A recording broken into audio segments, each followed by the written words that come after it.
Curd's a cool guy. A cool amoeba guy. You don't know him. What's up, everybody? Welcome to Friday Night D&D. This is our mini campaign here on the God Mode channel called Dark Frontier. This is episode 7, I believe. And some crazy things have happened. Our boy Kevin is back. Welcome back, Kevino. Woo! I'm Jso the DM. Who else am I joined by this fine Friday evening? Hello, everybody. I'm Bailey, and I play Neyts, the Circle of Wildfire Druid Halfling. Hey everybody, it's Luke. I'm playing Ill, the Mind Flayer Artificer. Artillerist, specifically.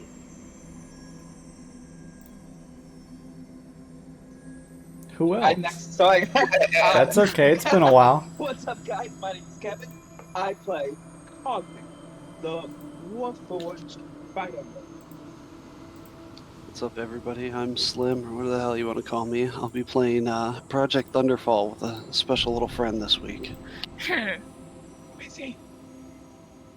Hey, I'm Kyle, and I'm playing Bolt, the de facto leader of this here crew of extraordinary gentlemen and ladies. Hey everybody, I'm Nick, and I play Ironhide, the Mayor, Captain, Bosun, Pirate Lord of the ship, and also now the official Pirate Captain Pilot of the ship. Oof. I'm the best. Thank you, everybody. I appreciate that. As always, a huge thank to Lumen Arts for the character art for each of the characters that you guys see here on the stream. Really appreciate it. His Twitter is that he's actually got some cool, like, full art pieces of, like, backgrounds and scenes and stuff he's been doing recently. It's really neat. There's, like, a monk elephant thing I think he posted not long ago, and it's pretty sick looking. So, yeah, go check him out. Give him a follow. He deserves it. He does some cool stuff. Thank you, everybody who's stopping by and those who are lurking. A quick mention, as everyone may or may not know, you guys are building up Twitch channel points. So even if you are lurking and hanging out and not really interacting, which you don't have to, you're still building up channel points, which you can use down in the bottom left to buy all kinds of fun stuff, like a +1 to a roll. You could give inspiration. We have these curios, which are like a one-use consumable magic item. And there's also expedition tickets. Anna, who usually pops in, is handing them out like popcorn, so that's going to be interesting to see what stupidly powerful gear the players may or may not have after this. Give us a follow if you want, and you'll get a boost to the Twitch channel points. I think it's like just 500 right off the bat. And if you're a subscriber, not only does that go right back into the stream, but you also get a multiplier to the points that you earn. So you'll be earning more than you normally would. So thank you very much. I appreciate everyone who has interacted with that so far, especially Anna. But yeah, you guys keep that in mind as you watch, because sometimes there's been some stuff that people have bought and it turned out to be a kind of clutch thing that helped one of the players. So we also have stream stickers. If you mouse over the stream, you'll notice on the pop-up on the right that there's all kinds of stickers you can slap onto the screen, as Cyanide was slapping some earlier. You can also do it from your mobile phone. It's just a purple heart right along the top of the chat, and you can slap them around. If you're a subscriber, you get channel-specific stickers, and that includes a lot of stickers that are character-related to this campaign that you could slap up at opportune times. That's a lot of fun. The D&D Beyond plugin we also have on there, so you can kind of take a look at some of the characters for this campaign a little bit more in depth if you want to see what exactly their class breakdown is, or what an interesting item or equipment they may have. Some fun stuff there to take a look at to get a better idea of each of the PCs here as we play. That is it for my housekeeping. Let us do some inspiration, I believe, because I think some of you guys are missing some of those. And then we'll do rolls for recap. So let me hand out this stuff here. Go ahead and grab your inspiration cards. I believe that's Thunderbolt and Ironhide. I need a card. Thunderbolt and lightning. Oh, I got the best card. It's mine. You're not getting it. And then if you guys have a feeling that someone else may be better suited to have one of your cards, you guys are welcome to trade now. Otherwise, we will jump into it. I got the Dragon Salt one gives you Yes, that +2 to your next attack and fire damage instead, in case anybody needs advantage or a bonus on to hit. I'm I gonna got said- the increased melee reach. Dragonfire? Who has bonus actions? I have bonus actions. This is a Cogman card then. Whatever you have, if you don't want yours, you need this one then. Sure. I mean, mine's like it's not bad, but sure. You want that one. Hey, Thunder. You want to trade me? Sure. Oh. I'm trying to figure out how to do this on my iPad. And I don't know how to get it to. Dragon Salt. Here, what one are you trying to take, Kevin? I'm trying to give my card to Ironhide. And then you do that? you're taking what? Oh, Um, here. Let me see if I can Thanks. steal your card here. Oh, there you Oh, this go. one's fine. Okay, Oh, let me take cool, yeah, this, accept and it. then I'll give you this one. There you go. Cool. Thank you. Thank you. Thanks for the assistance. Yeah, I'm wondering without a PC, so hope. No, that's fine. That's fine. I'm happy to have you here at least. That's cool. There you This is go. a choose one card? You said you... Here, take the choose two then. Nope. Where's the one? Nope. Where's the one I'm getting? The I'll stay bonus action? swindled. There it I'll is. stay swindled. It's fine. I got extra fire damage. It's fine. Worth. This is Kevin's card, Fencing Master here, right? Oh, is that the one I'm getting? Fencing Master? I'm pretty sure that was your card. Well, that's the one I was giving to. Yeah, I was trying to give him a adrenaline surge because he Okay, wants here. the bonus action. Here. Look. Everyone's Can you give me? I'm sorry. Can you give me Adrenaline Surge? I can't seem to. I don't know how to select it on my iPad. How to it doesn't open up the side menu like it normally does to take card. with the someone mouse. someone took it. Put it back up. It's up. It's right there. Oh, you want this one. Okay. Yeah. Let's see. Comedy of here. errors here. I think it was even more confusing because there was two of them. That was throwing me off. I don't know that there's a way to look, Kevin. Just memorize this, all right? Just memorize what this shit does. Here, I'll save it for Kevin. I'll save it Yes, for yeah. Kevin. You hold on to it, babe. There you go. Okay. Just remember, you have. I'll write it down for you, so you don't have to remember. Thank you. Yu-Gi-Oh. All right. Now that Good boy. comedy of errors is done with, let's roll to see who wants to give the recap. Could I volunteer? Unless Ooh. Slim wants to volunteer, you're I mean- welcome to do it. It's up to you guys. He volunteered. No takesy backsies. Yeah. All right. If he wants to do it, he can do it. What happened last time on Weird and Wild? Well, you're probably wondering how we got here. You see that giant hunk of armor behind me? That ain't me. This is me. And I was lucky enough to get on board, what's left of our ship, and do my first mission with the Dark Frontier, Pioneer Patrollers, just like my dad did. Lucky enough to get a good captain like Bolt, too. But last week we, got stuck in a pile of zombies or undead.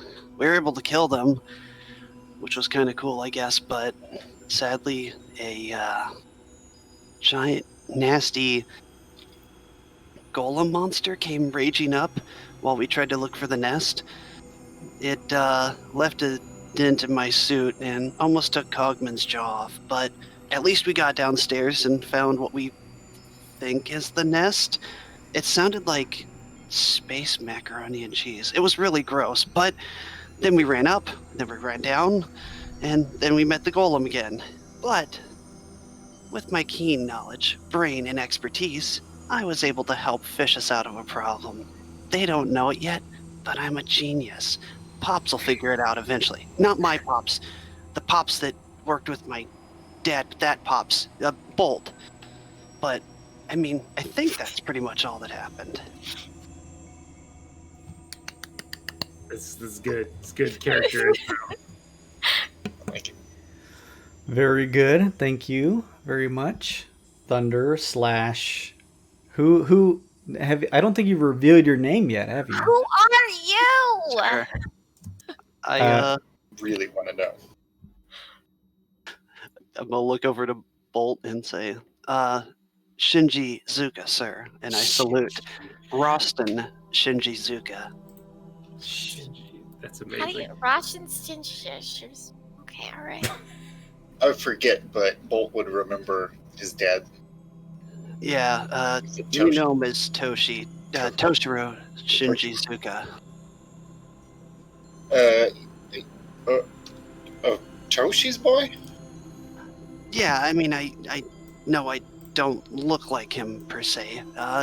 It wasn't a mission you were on, sir. He, came across a colony of gnomes that were working on things, and Nyogi and Scro found him, and I was kind of all that was left. And he picked me up, took me to Neogokyo, which was kind of his home, and left me there with Papaya, aka my other pops, and yeah. That's, Fine. But he's going to stand and salute and walk over and shake Bolt's hand. Sir, I do want to thank you, because if it weren't for you, my friend back here wouldn't have been built. Oh, yeah, sure. I can see how that works, but for everybody else's benefit, why don't you explain what you mean? Well, let's see. A couple years ago, my dad went missing, and there was a large pot of money, a whole bunch of gold coins, and he's going to pull out a blue coin, or blue gold coin, and show it to him. This one's mine, and this one's my dad's. He made a big bet with you and a couple of the shipmates before he, poofed, so to speak. And it all showed up on my doorstep one day, and Papaya was like, no, don't use all that money on tech. I'm a genius. I can help invent anything you need. You need to create things. And, well, I mean, I kind of did. He didn't notice, and I kicks the robot, and he's adamantine. He's near impervious, so I couldn't be anywhere safer, even in the void of space, floating with the rest of our ship inside of this suit. I mean, I'm sure I'd starve, but... Neat. So Thunderfall isn't really a person? No, he's kind of my first project. I'm here to take up where my, dad can't anymore. Constructs aren't people, Emma. Oh, okay. Well, I'm sorry to hear about your dad. It's nice to meet you, Shinzuka. This is a great way to start off a beautiful relationship. We might have trust problems. I don't know about this whole robot thing, so I gotta think about it. Yes, ma'am. It's still me. It's just a suit of armor. He goes over to Il and shakes his hand too and salutes him. I'm a big fan of your work, sir. Okay. Thanks, kid, I guess. You're welcome, sir. I mean, hell, the whole reason I joined was because my dad, but do you guys watch Please don't say ill. Well, I mean, it's someone kind of like Il. Do you guys watch Holovids? Huh? Stuff will rot your brain, kid. You need to keep that thinker nice and tender. Hollow vids will ruin it. You mean the talkie vids? No. Yeah, there's the patrollers and everyone else who protects the galaxy, but there's a bunch of wild nuts. They just started this show called The Wild Tycoons. They, I saw them recently, and that's when I decided to launch into action, so to speak. The Wild Tycoons, haven't you seen them?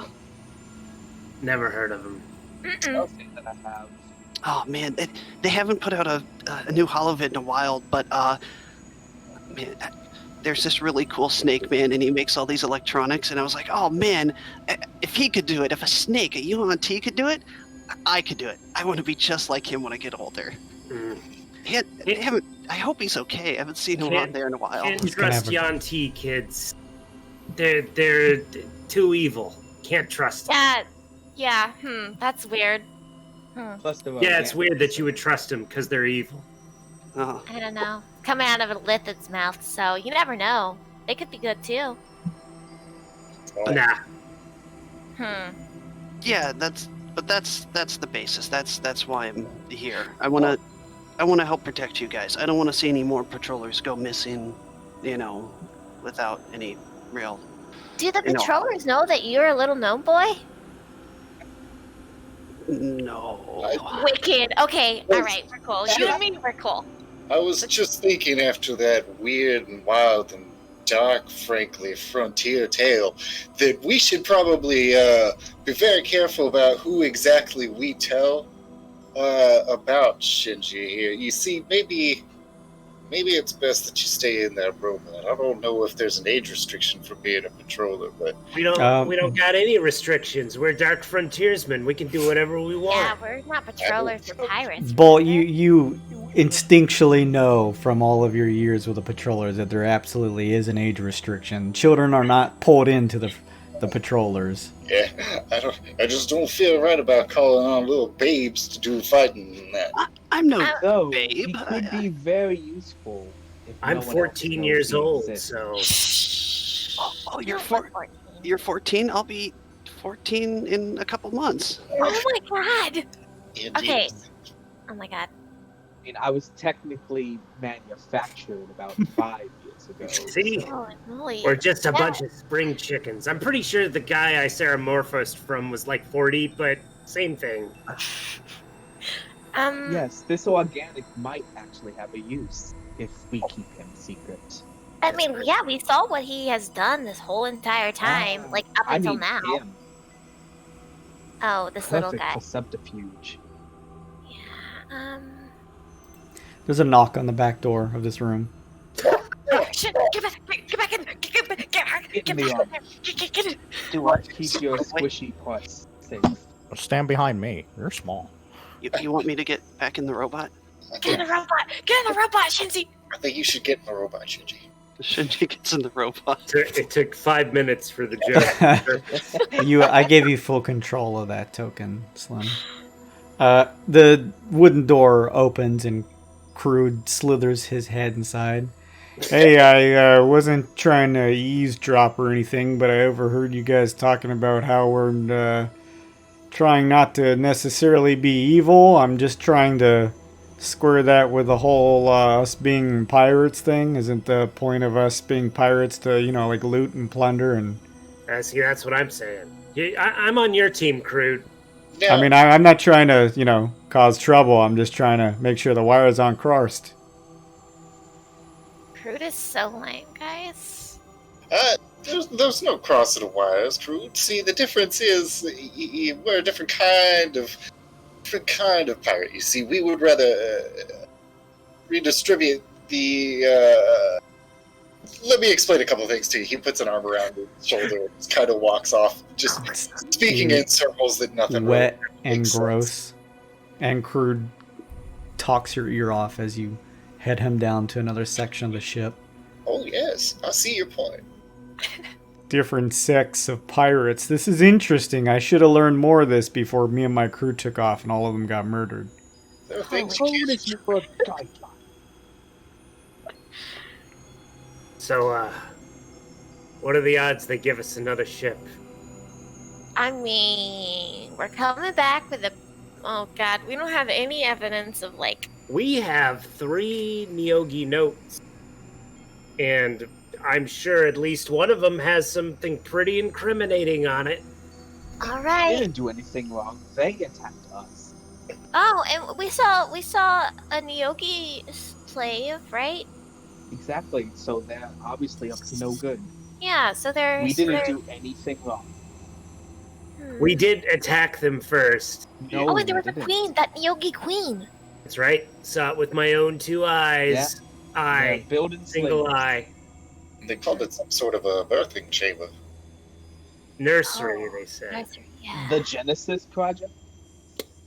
Yep, that's all the evidence I need. Mission accomplished. Alright, think well, so. god. A bunch of vaguely connectable dots, I think. We can get How... Camp Bolt, how do we let them know when we're going in this spider ship with, like, half of our ship in hand? How do we let them know that we're not, like, gonna attack them and they don't attack us? Oh, I know plenty of codes that'll allow us. It's a very standard operation to return in an enemy vessel. And these clandestine dealings we deal with. Oh. Ow. All right, let's go. Let's go. Where did we stand on getting this ship reacquainted to the to the non-slave pilot? Well, as far as you guys were concerned, you just wanted to pull away from the Carnelian graveyard, at least far enough so you could do a bit of thinking. So right now you're in the Mind Spider, piloted by Ironhide. You guys are about an hour out from the graveyard, so you're still within the Carnelian Sea, where these waves of red solar energy are kind of bending and bowing around the ship outside as you look at the viewports. But you're away from the graveyard and what you assume to be the immediate threat of any more Mind Spiders. You have in front of you the broken half of the back end of the Caravel, or the Predator as you guys termed it, that does have the Spelljammer helm that is the wheel that you guys use to pilot that. And the crew, as you guys were off in the graveyard, were attempting to disconnect the Spelljammer helm here, but hadn't made a ton of progress because it was only about maybe an hour or two since you guys had gone in and tried to peer around and then pulled back out. They mentioned that it's probably likely that they could do it, though it would probably take a day to detach one. And if you're looking to have both, it's probably going to take a couple days. It's been about an hour out now, Ironhide. You still have that sense of this just bad churning feeling deep within you, as this chair just doesn't feel good to sit in, but you are able to have that sixth sense, that perception that allows you to peer around outside of the ship as if a 360 view, and you continue piloting, heading towards the edge of the Carnelian Sea. So that's as far as you guys had gotten in terms of trying to come up with a decision. But you do have the back half of the ship that's like held in the spider legs, kind of like pincer-like, claw-like in the grip of it, which is slowing you guys down a little bit, so you can spell jam, just not at top speeds. So it's likely to take probably what you imagine to be, instead of 2 days to travel back, probably around 3 to get back to the Scoria FOB where the patrollers are located. Well, So we'd essentially be doubling our travel time for the mere convenience of not killing anybody. it's acceptable, I guess. I believe that is an acceptable change. Yes. Yeah, alright. We'll put out the order. We're gonna switch out chairs. We're gonna throw the ship into low power to throw off as little signal as possible. And everybody just grab a book and a candle. Hang out. Ooh. Sounds like a sound plan, Captain. It's so cramped. I hope no one goes crazy with cabin fever. I just hope you're not serving beans for dinner. yeah. Oh, that's a good point. There's not really much room to cook here, so I think it's Debbie's from here on out. Oh my god. Again, eating. Such a waste. As you guys begin to hunker down, here is a question, just in general. How long are the shifts for each person piloting the Spelljammer helm here, the Life Jammer on this Mind Spider? They're supposed to be shorter, I think, if they're not me. 4-hour shifts, would that make sense? I mean, I can use my spell slots to heal us, and I know Emma might be able to as well. I sure can.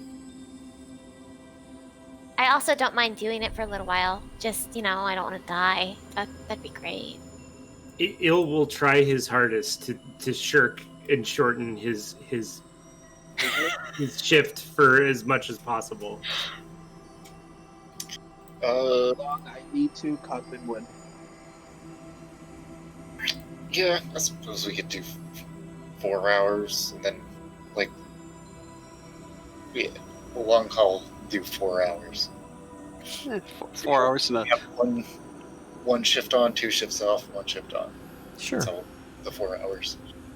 All 4 right. hours in a life-sucking ship, sustained on a diet of Little Debbie's. We'll be fine.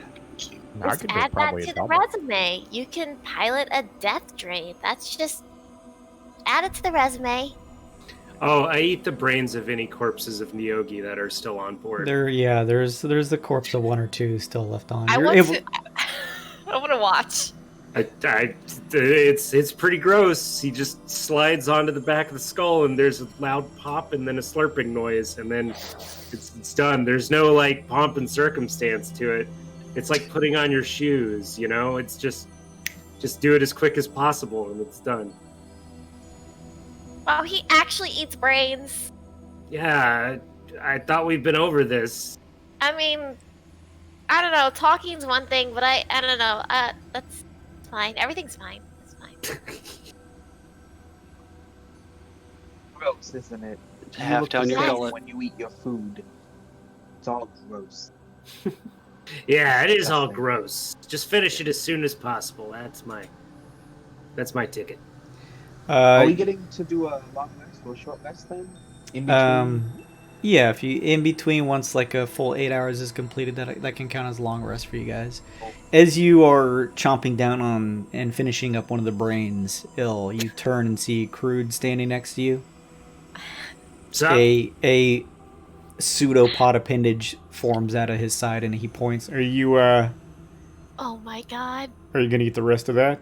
oh no, this is like a banana peel to me. Here, take it. Okay, sure thing. I mean, I figure you guys don't want a bunch of dead bodies laying around, and that's kind Of of course, part it's just of- good hygiene. some of the things You're I'm just good for. gonna eat it, Crude? You're gonna I eat the whole mean, corpse? I can technically eat anything I want. That's part of some of the issue with the past travels that my crew ran on. But hey, now I know not to eat the ship itself. Just focus on maybe the more organic parts. Yeah. Alright. His body begins Anyway, to just... I give him the discarded husks Yeah. of the Nyogi. He just slowly engulfs pieces of it, and it just slowly dissolves over time. Emma will also watch this in I don't think amazement. it's a choice. I think it just kind of stays there for a while. Oh. Crude usually forms a mouth out of some portion of his body to speak to you, but he just silently It's just like sits watching a- there. Giant germ. Emma's the kind of person that would slow down at a really bad wreck on the side of the highway. Yeah, she's a rubbernecker. She is. Yeah. Crude goes on to explain the entire process of his people and how they consume things. He just drones on and on. Some people just want to watch the world burn, okay? Just kept talking in unbroken sentence. So, Ironhide, you've already traversed 1 hour's time. You're finishing up the rest of the 3. Is there anything anyone wants to do in that last 3-hour period before Ironhide switches things up? I'm gonna go over and give him a pat on the back at any point that he takes damage and give him a high five to heal him. I would ask to speak with Shinji and invite everybody that he would like to invite to join in a discussion about him. Are you telling Yeah. the crew about him at all? No. Okay. I mean, I trust all you guys. I mean, I don't. We could do it in here if you want to, boss. It's I not. It's. Don't worry now, Shinji. It's nothing too. We just, like to get to know you. You know us pretty well, but it seems like we just met you. Why did you decide to come out now? Well, I can live in this thing for a while. I mean, you've seen me eat, but there's no room to, like, stretch out or, I can't really sleep in this. I mean, I could sleep in it, but I need to get out of there, and there's no room on this ship, so. I mean, you'd find out eventually, I'm sure.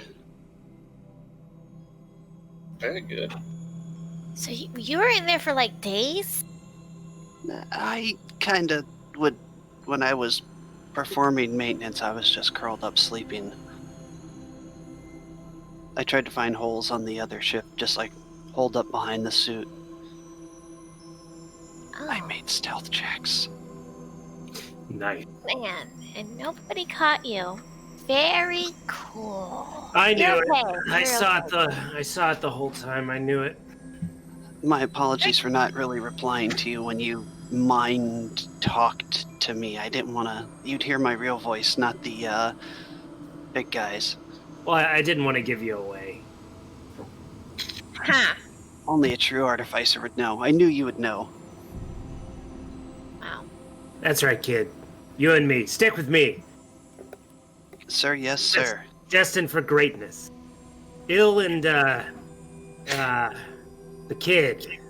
Shinzuka, dummy. Ill and the kid. Shinzu, dummy. I mean, Shinjizuka isn't really my last name. I don't know what it is. I don't know who the hell my parents are. Oh. Bummer. Oh no. Who is this papaya that you were talking about? Oh, my dad was kinda from Neo-Gokyo, and there's an old inventor that made some of his munitions and his different, attire and everything he needed. I guess he bumped into him, and he was kind of like an uncle, friend. He's just an old gnome, and when he found me, he thought, "Son, you could talk to another gnome and get to know him as you're growing up." I was only like 3 or 4. I don't really remember anything of where I'm from originally. Just Neo-Gokyo. Me, Papio, my dad when he was off, not doing missions, and lots of machines and robots. And I mean, I don't know if I'm a little awkward or anything. I really only talk to robots. I mean, I used to run the street a little bit to grab supplies, but experiments, things they've worked on, science, Huh? Yeah. Science.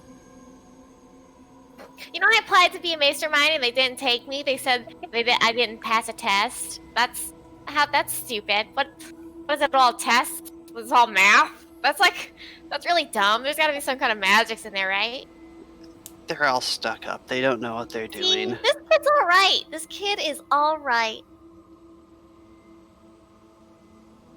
But yeah, I mean, I kind of built the suit. It's scraps from other stuff, but it's been enough to help protect me. And I did kind of run around on the streets and beat up a few of the thugs that were around there just to test it. I mean, Wait, do you know people that can build a ship? We have the most important part of Spelljammer. We just need the outside and the inside. We just need the whole ship. I don't know if I'd be able to build. Pops might be able to, but it would take probably a long time. I assume. I mean, we could just say our ship was fragged, and that's it. At least we came back alive. I think our lives are more important to the, patrollers than a ship. True. I hope. Possibly.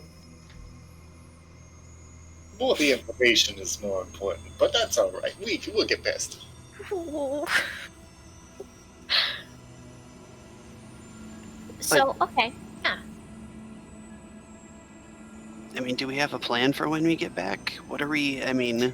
Well, we got, evidence. We can turn it in, try to find somebody that can speak Neogi. Yeah, we are just going to report what we found. Well, I definitely want to know what these love letters say.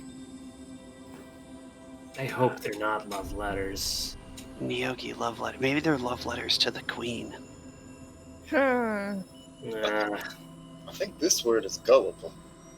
Oh, is that what that's? Oh, wait. I mean, how else do they make macaroni monsters? Gross. Gross. That's how that works, right? No, kid. Yes, that's how that works. It's about time to change shifts, I think. So it all starts with a tadpole, right? I'll go, goodbye. He's gonna try and explain the best analogy of how a tadpole turns into a frog and then gets eaten and turns into something else. It's simple. It really is. Alright, big guy. Get off that death drain. 4 hours past Ironhide, your body feels drained some bit. You haven't taken any physical damage. As the 4-hour shift ends and you pull yourself up from the life jammer seat, there's almost this strange suction feeling as if it's hard to pry away from it. As you do, there is just a pang deep inside your gut. Please give me a Constitution saving throw. Oh no. Guidance? Can I guide him? Can I help him off the death drain? I mean, sure. Wait, does guidance help with saves? Hold on. Oh god, it's been so long. Resistance is the one for saves. Guidance is for checks. Thank you. Never mind. Good luck, buddy. I don't feel good. Just don't roll a 1. Okay, there you go. Oh, Whatever that 13. means. As you pull yourself up, Ironhide, you feel a sudden sensation of just your body hitting major fatigue. Please give me a 1d4 roll. Skin feels tight. Does it lurch? That's a good word. Lurch. Oh, 1. You take 1 level of exhaustion. Oh, hey. It's not too bad. I'm tired. Oh, this was only 4 hours worth? I don't know if I want to do 4 hours. You can do it. We believe in you. Yeah, so I was thinking as soon as he was getting up, maybe we should have the surgeon check you out before the surgeon jumps into the chair. Does anybody else want to take a shift while we I check can do it. Okay, thank you. My little champion, that's not a good chair. Oh. No, it's not. Let's get you rested. Let's get out of that thing. I almost don't want to eat. Oh, that is serious. All right, everybody, clear out the room. Give him some space. Give him some air. Some I air. said almost. Who's got Debbie's? Oh. Oh, there. Oh. Clear! Stuff it down his gullet. Oh. Oh. He had it like a grenade, just skittles down his throat. Defibrillatoring, heating up Debbie's. I take 2 Debbies, I rub them together, and they that is no. Awesome. So, we're gonna go for a full physical, Doc. I want to know everything that chair has done to him. Okay. Make sure you look underneath the arms and behind the ears, and take one of those. Okay. Oh. So, I guess, like, A medicine check, My cookie. right? Oh. yeah, I mean, I don't know, I guess I wanted to kind of justify the realization that the D4 is probably 1 D4 per hour and 1 exhaustion per D4, or per point. Yeah, He's making just the check. You may be able to figure it out Oh, okay. with a check. with a medicine check? Medicine Nice. check would potentially work, yeah. Be able to. Shit. Okay. And behind his ears. With a 10, Emma, you're definitely able to assess that the chair does not cause your body physical harm, rather it drains your energies itself, and you don't know the exact calculations. Like, there's no technical idea of, like, if I stay on for 3 hours, it's going to do this. But you do get, at least from the sense with a 10, that it would be a very bad idea to stay on for like a full 16-hour shift. Okay, so we're gonna eyeball it, right? And if you start to feel woozy, just get off. Just switch shifts. Well, safety factor in the Pioneer patrollers is 5 times. So I say we shorten these shifts down to 3 hours. Instead of doing the full 4, we've got plenty of room for error in that case, and we can chase on for 4 times as much and still be okay on one pilot. Sounds good. Sure, Those why things not? are easy to pilot. They're a lot easier than Spelljammers. You just let them drink you dry and you go forward. That is an awful idea. You're a little freak. Yeah, Ironhide does pop off and seems to be soothing a pretty nasty bump on his head from his head injury. And I can heal that with 10 points or more of healing, right? You can do a single hit of 10 or more points of healing that will heal his injury. Otherwise, it goes to his health. Sorry. Have we long rested? Not yet. Once there's another person doing like another 3-hour shift, we can say that that's been close to 8 hours. Shit. All right. Well, I tried. So it doesn't heal your injury, Ironhide, but that can go straight to your HP if you'd like. Oh, thank you. I'll fix it, buddy. Don't worry. You're gonna get so many head rubs when I can see straight. Actually, I don't need to see. Just move towards my hand. There's like 5 of you. Yeah, You all- right here. Yeah. Just- You all can get head rubs. Well, Don't care for that. Emma, do you have a healer's kit? Do I have a healer's kit? That would be something that I have an herbalism kit, but no healer's kit. Okay. Wanna get high? yeah, I got a tinder box. Wait, you said you need a healer's kit? Uh-huh. Or God did. I don't know. Just had a feeling. Yeah, I look back over to Il. Isn't that something we can craft? Yes. Give me a healer's kit. Oh, why didn't you just ask for one in the first place? I don't know. Just popped up in my mind for some reason. You make it, kid. Tired. Kid's drowning right now. Oh, Yeah, he's busy. okay, all right. I'll just do everything then. I Oh, guess. what a drama queen. Quit being such a little lazy baby. Now. We do appreciate what you're doing here, Il. We do appreciate everything that you contribute. I'm gonna make brewer's tools if you don't shut up and just let me make these stupid healers things. Absolutely. I'm just gonna shut up now. Not gonna say How another does, word. I'll be as quiet as a summer night, I tell you. If I make the brewer's tools instead, can I drink? yes. Alright. After I'm driving, Jesus Christ, what are you people doing? How does mammal physiology work? You need a bone saw to split the rib cage, right? Why? What? You Why? said you do healers tools. I'm making them. It takes Il an hour, but he makes using the right tool for the job. He makes a healer's kit. Okay.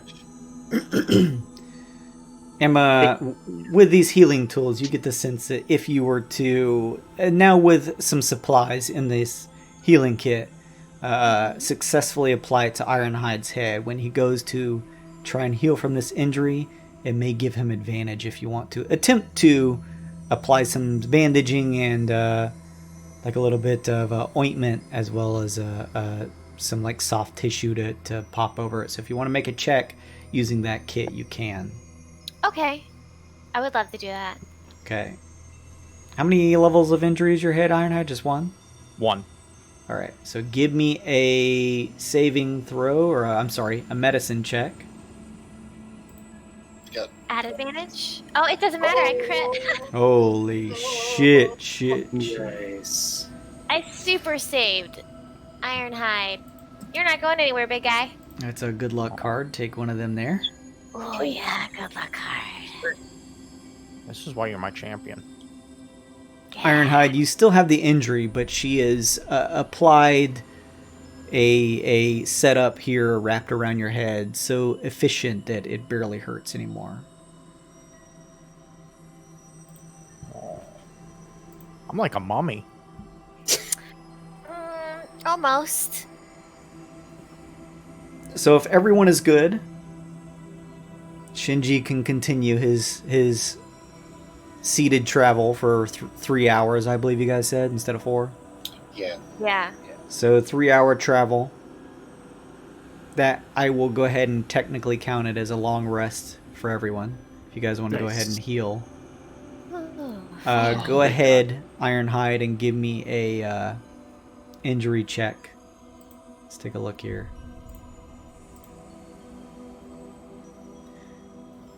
With advantage. So you're going to just roll d20.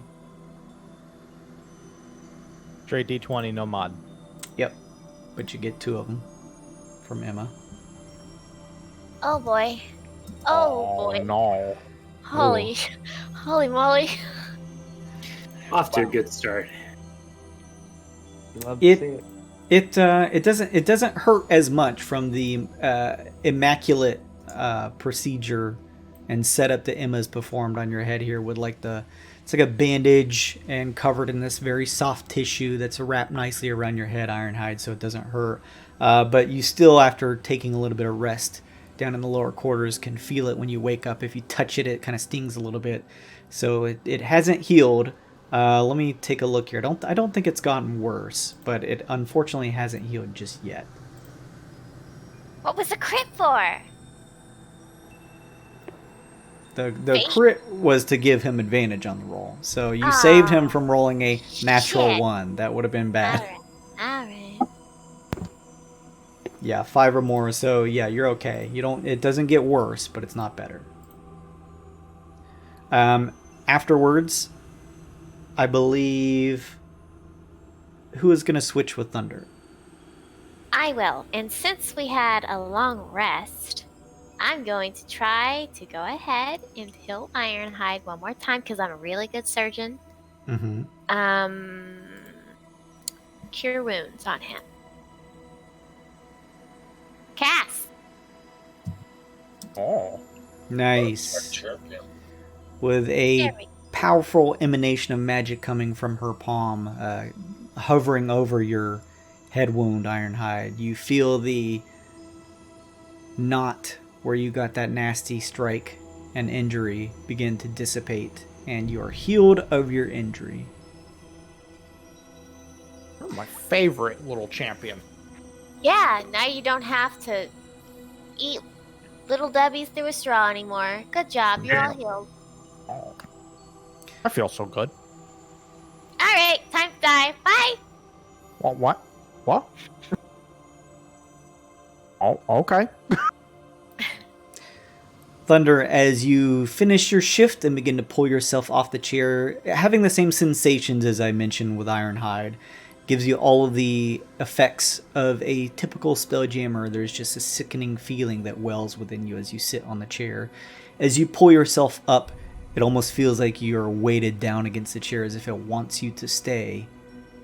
But you are able to pry yourself away, and as you do, please make me a Constitution saving throw. You I got got this, kid. It's not that heavy. I was just out of the suit for a bit. I'm fine. Yeah, you're fine. You're fine. Look at you. 25. Nice. You are able to pry yourself successfully off of the chair and suffer no exhaustion. There's this general sense about you that it's like going for an extremely long run where you overexerted yourself, and it just feels like your whole body, you're out of breath. You almost feel like you should pant, although your body doesn't. But yeah, you don't suffer any technical effects. This feels like the first time I tried the suit out on the, test run out on the street. I couldn't move the next day. I just stayed in bed.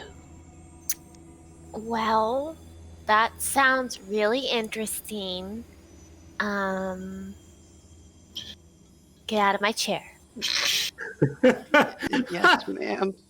Well, that's why we have staggered shifts. You can lay down, and you don't even have to hide this time. You sure? Yeah, for a little kid, you did great. Oh wait, yeah. No, you do have to hide still. Back in the suit. Sorry, bud. It's fine. I'm used to being in here now. Shinsuitsa. Ha ha! It's not as Shut up. All right, let's do this. As you sit down to pilot, Emma, everything still looks in order as you your senses shift over to the Spelljammer helm. You're able to see outside. Things are a bit murky, almost like a hazy dream, but you're able to get the general sense of bodies, celestial bodies around you, at least the general shape of them, the general sense of where you're going. A sickening feeling welling within you from sitting in the chair. But everything seems okay. You guys are maintaining a slower pace so that you don't just completely combust the back end of the ship in front of you. Because while you do have a air bubble around the Mind Spider, it doesn't extend to cover the entirety of your broken half of the ship. So you're trying to travel a little bit safer. But everything is still intact in front of you here. And it's not like it's blocking your view because you kind of have like chameleon sight here on the Mind Spider, so you can see all around. And you continue moving the ship. If nothing else, Emma can finish her 3 hours and make a Constitution saving throw unless anyone wants to do anything. Yeah. I'm good. Starting to get a little antsy, trapped in here with all you dirty people. All right, he needs to fly next. No, I already flew. Oh my I'll go god. next. Constitution, huh? Mhm, mhm. All right, I'm gonna use my good luck card, whatever that is. Oh, guess I don't need to. Nice. Emma, you're able to pull yourself up and do not suffer any effects of the chair. Wow. Good luck, Cogman. You can do it. It must be easy. Yeah, tag team. High five. Okay, all right, you got it, big guy. Cogman, you sit down, and it's an interesting experience because most Spelljammer helms are powered strictly by magic that you have been accustomed to, and thus never had a actual opportunity to feel the sensation that it is to pilot a Spelljammer. It's a mixture of enlightenment but also disdain, because as cool as the feeling of having this extra sense of perception outside of the ship is, there is also a strange feeling. You are not organic, so you are not used to having a welling feeling within you, but even you have this. It's like it's what you would normally assume to be something going wrong inside of your mechanical body, and so somewhere in your construct form something is happening. Gears aren't turning the correct way they should be, but you know that this is not actually happening. This is just a strange draining sensation that pervades this Lifejammer helm as you continue to pilot the ship forward. Is that how you all feel all the time? Ugh, being organic is the worst. Yeah, it's alright. Did you know that the Wild Tycoons have a pilot that never has to stop? He just spell jams all the time. That sounds fake. That sounds scripted. It doesn't seem, that stuff will rot your brain out, and if you believe all of it, you might go do stupid, dangerous stuff thinking that it's all real. It's a real show. It's not fake. It can't be. If it's entertaining and bringing in lots of gold, it's probably fake. Yep. Especially if somebody can spell jam without leaving ever. Yeah, I fucking hate to break it to you, kid, but that's all a ruse. It's just there to rot your brain and get your money, sell merchandising. That's right. Trap. No way. I won't believe it. I'll tell you. I'm gonna meet him one day, and he's gonna be like, "Wow, your suit's so cool. You're so smart." Do you say they sell merchandise? I mean, there's independent merchandise. You should see. They have this really cool poster of this really beautiful androgynous eidolon. She's posed up like this, and she's just singing her heart out. Her name's Classe. She's amazing. I don't know. I've never heard of her. Sounds totally made up, dude. They have posters.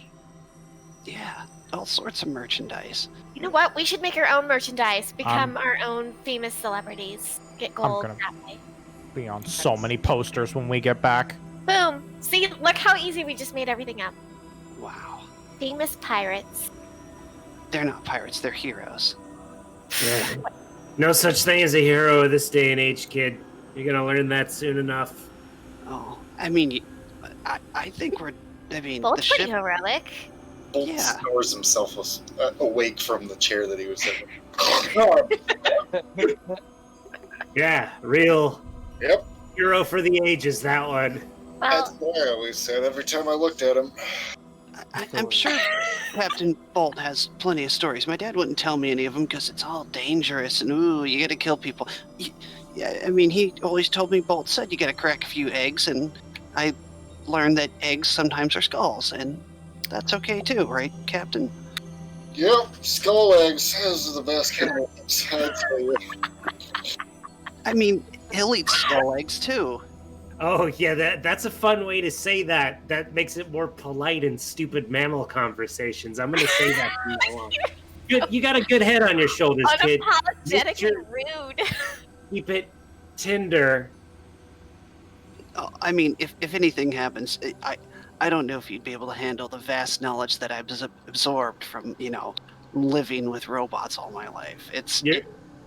You know what? You're right. It would be foolish of me to even try it. You can try, though. I promise. If anything happens to me... Did everyone heard that, right? Everyone heard it? Wait, Everyone- what did you just tell him he's allowed to do? Said I could try it. I heard it. Everyone heard it. No, he's just this. He's a 14-year-old boy. It doesn't count. 13 3/4. Okay, well, he's technically younger than you, so it doesn't count. Whatever.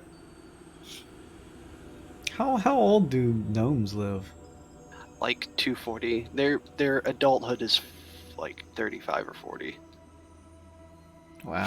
So You're sad. like extreme baby. Holy then. shit! There's another knock on the door. Should have a seat. I have another question. What, Cruel? Crude Crude, whatever opens your the name door and pops in.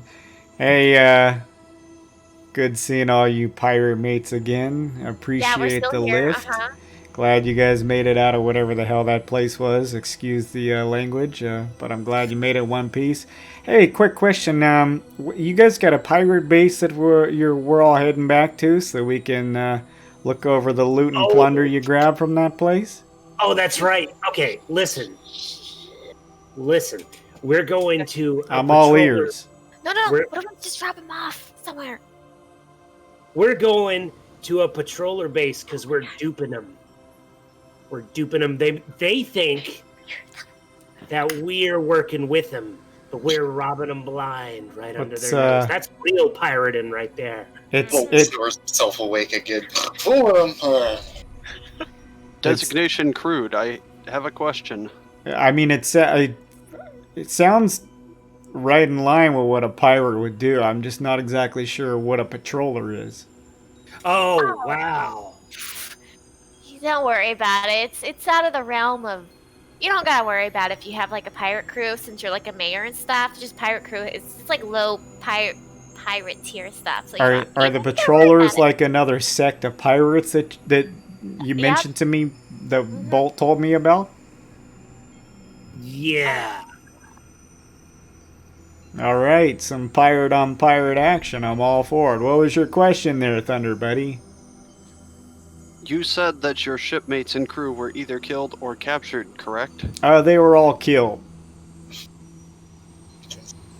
So yes, technically killed or captured. I suppose that is true, yes. I was just making it. I do believe we have proof or further evidence now, Captain, should Crude come back with us. Yeah, well, Oh shit! That is true. Huh? So Over the bridge. okay, so if we submit crude for like evidence, that's like fine, right? Yeah, that's fine. Okay, crude, you're gonna have to tell these pirates. You're gonna have to be the one to gain their trust and tell them what happened. While we do all the pirating, okay? Oh, you're making me the front man of this pirate group here, You're huh? you're the most important part of this mission. Hey, do we all have a name for ourselves as a pirate bunch? I should know how to address us when I become the spokesperson of the patroller people here we're heading towards. Did we ever come up with a name for our pirate bunch? We're Blaze of Glory. We're the Blazes of Glory! Did we just make Chunk 2.0, Glosse 2.0, the speaker? Yes. Oh my god. Yes, we did. Sounds pretty good to me. I'll tell them exactly what happened if it helps you guys and recant the tale of how all of my people were brutally murdered by these all the details, yep. these Neogi things. Is that what you guys are calling them? Mm-hmm. All right. What am I supposed to tell them what happened with you guys back on the ship back there? Did we find some good loot? Am I telling them what we found? What's going on with all that? Nope. Well, we did find evidence, right? But we're gonna tell them that. Oh, yeah, we're gonna tell them that. Yeah. So just my side of the story then. Yeah. All right. Fair enough. Can I do an insight check? Is he really this dumb? You can make a check, sure. I don't want to be. I'm a little suspicious. That's all. Well, he's nice. He's just annoying. That's all. It's difficult to tell. Crude comes off as somewhat straightforward, but there's almost such a sincerity to the way that he slow talks that it's difficult to tell. Okay. He All might- right. Crude sincerity. Yeah. Boo. Shut up. Go back to sleep, Bolt. A 3-hour shift passes. Cogman, you begin to get up from the chair. There's a gross welling feeling within you. Please give me a Constitution saving throw. All right, Cogman. Let's see it. Let's see how you fare. 11. Oh boy. Please roll me a 1d3.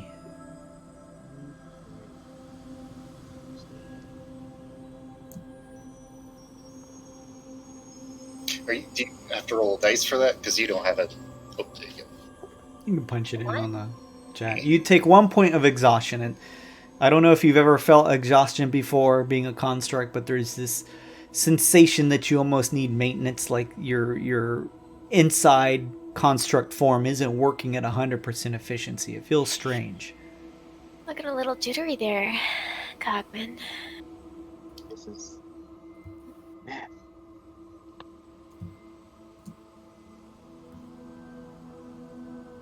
So far, Lie though, down. after a half-day shift, you guys have not run into anything out of the ordinary. You're welcome to make perception checks as you travel and move along. Otherwise, what's up? Could I take maybe like a history check about, kind of the vicinity we're at? If there's maybe anywhere we could stop off at? If there's like any, pit stops? Sure. Rest stop at the end of the universe. Oh, let's go to the Bizwiz Brewery. Oh, yeah. Let's see, history, right, making sure. 20, dirty 20. Nice. The kids are all right. You know that you guys have largely begun to punch out of the Carnelian Sea. You know that there isn't much here, Thunder, due to the nature of the solar winds coming from one of the nearby red suns. Because of the way that the solar winds berate the nearby areas, you're actually surprised that the graveyard in there has held up. It must not be too old, because otherwise not many things survive in there after they're berated by the massive winds that eventually hit everything within the vicinity. However, along the path back to Scoria, because it is such a short jaunt, You don't know of any landmarks that would be along the way. There could be some. You're just not sure if there is any. Gotcha. So with that, if you guys want to accelerate things and go and say that you want to expend another 12 hours, I just need rolls for 4 more people if you're doing 3-hour shifts. I'll take 1. All right. Possibly take 2. It's up to Yeah, you. you better take 2. I'm still pretty tired from my shift yesterday. Oh no, You can Il, take get one. up there. What's wrong with you? You remember, I'm conked out from yesterday. Couldn't do it. I'll gladly do it. All right, there we go. That's So who's going first and how long? Ironhide will go first, standard shift, and then can rotate in if we need another go. Okay. 3 hours pass. You pull yourself up from the chair. Con saving throw. Con save. Yep. On save.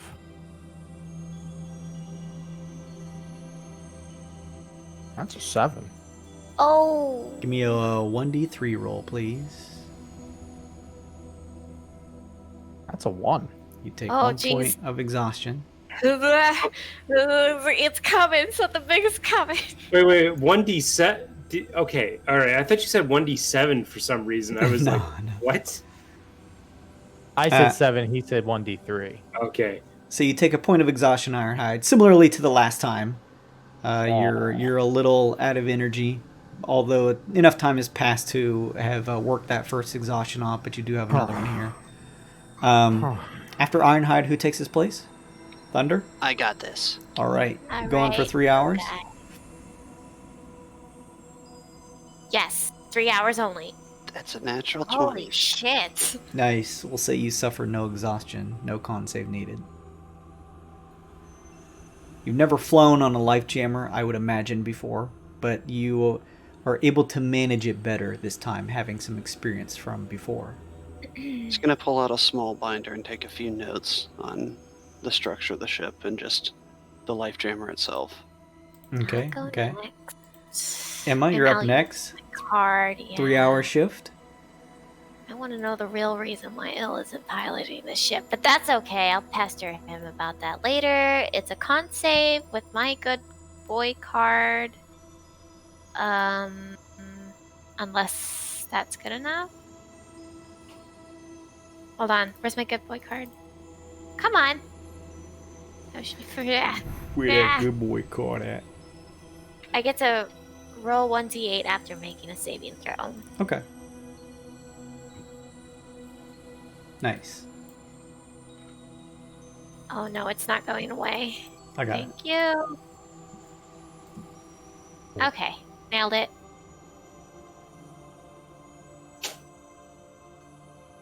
Oh, nice. Yeah. Yeah, you're fine, Emma. There's that strange sensation. It feels like you went through a rigorous workout, but your body, it's as though your body should be sweating and you should be exasperating, but you're not. But it just feels like your body has just run a marathon, but you suffer no technical effects. Okay, 4th shift. Who's taking it? Could I cast a heal spell on Ironhide to maybe cure his exhaustion? If you got something to do it, sure. All right, excuse me. Your injury, that's what I meant. Do you still have it? No, Emma's I'm healed good now. Okay. If somebody wants to take it, you can. If not, I don't mind taking the 2nd point of exhaustion. No, I'll go next. He's a team I'm gonna player, go get a right? long rest in here Right, too, Cogman? High five, team player. This time we got it, right? Oh, okay, all right. I can't decide who's worse, the one that offers the high five or the one that refuses it. Always the You refuser. finish out the final shift, Cogman. 3 more hours. Give me a con save at the end of it. Oh. 12. All right. Give me a 1d3 roll, please. Oh, Big one. Great. Oh, there it is. You take 3 There it is. points of exhaustion. Your Hey. body feels racked with overexertion as you That's not good. nearly trip, pulling yourself up from the Life Jammer helm. Oh, Cogman. Ugh. Oh, well, I'd take the next shift, but I should really look after Cogman's repairs. Oh, is there a reason? Is it like an Illithid thing? Does it have something to do with the tadpole? I don't. Wait. Yes. I think No. Yes. Yes. I think the kid can handle Mr. Cogman. I think you and we can roach that boat. You're right, Bolt. You should take it, Pops. What are you afraid of? Dying? Like nobody's died yet. No, I'm not afraid of anything. I just don't want to do it. While they're bickering, I'm just gonna hop in and start piloting it. Okay. The responsible child. Cogman, as you are relieved of your shift and are passing by some of the lower decks, moving by some of the crew, assigning them a couple extra orders, give me an insight check, please. So, let's see. It's a plus... It'll be at disadvantage because you're Nothing. Oh, okay. Oh, yeah, it is. Bolt's right. It is at disadvantage. I rolled 11 Unfortunately. twice, so it's just an 11. Okay. With an 11, you can see that the crew here is still following your orders, trying their best to make sure that you're satisfied with them. You get the sense though that their morale is not incredibly high after everything that's happened, the complete destruction of your previous ship. They're still being efficient, but their mood is not as high as it used to be previously. Can't imagine why. You're all still alive, right? Let's see some pep in that step. All right, you can go ahead if you'd like. You can go ahead and, as you are the first mate, give me a raise morale check. But did we die? Let's I see can use here. intimidation, right? The first mate can make a persuasion check. On a successful check, the crew's quality score is increased by 1. Okay. Oh, it's at disadvantage too. Dang it. Yes, it's up to you. You don't have to. You just notice that the crew is not, because you're in charge of them. That's a 1. A natty 1? Yes, sir. He's Oh, no. coming up broken, and he's like telling everyone like put some pep in that That's a bad Oh, boy. that. That's a- Yeah, he's got like things hanging off of him. You do mention this to the crew, Cogman, that you guys are still alive, right? And they watch as a bit of sparks fly from your body and stuff like that. And you can kind of see their faces pull back and reel a little bit. They try their best not to let you notice, but you get the sense that they are the conversation almost has worsened things instead of helped. Holy shit. Unfortunately. Stumble away to a corner where I can try to repair myself. Okay. Who's taking next shift? Was it Bolt or Ill? Yeah, it's Bolt. I recall Bolt saying he was going to take next shift. That's right. It was going to be Bolt or Ill, depending on a little rock paper, scissors. Rock, paper, scissors. Oh yeah, let's do it. The Spaceman, Saboteur, or Bugbear? No, I liked rock, paper, scissors better. That was a lot easier to remember. How do we want to do this? I don't know. D3 highest one wins. Yeah, okay. That sounds good. Rock, paper, scissors, shoot. Oh, would you look at that? What a shame. It's What so full as 3. Wow. Well, I guess I better get started on Cogman's repairs. Good luck. I'll help. Yeah. So okay, well, Don't push it around, Captain Bolt. You're the captain. This was his idea. He lost fair and square. fair's fair. Yeah, but no work. Yeah, fair's fair. That's part of being captain. That's right. Putting Bolt. up with suckers and As you take your seat in the helm, you feel the same sensations as everyone else who's already piloted it.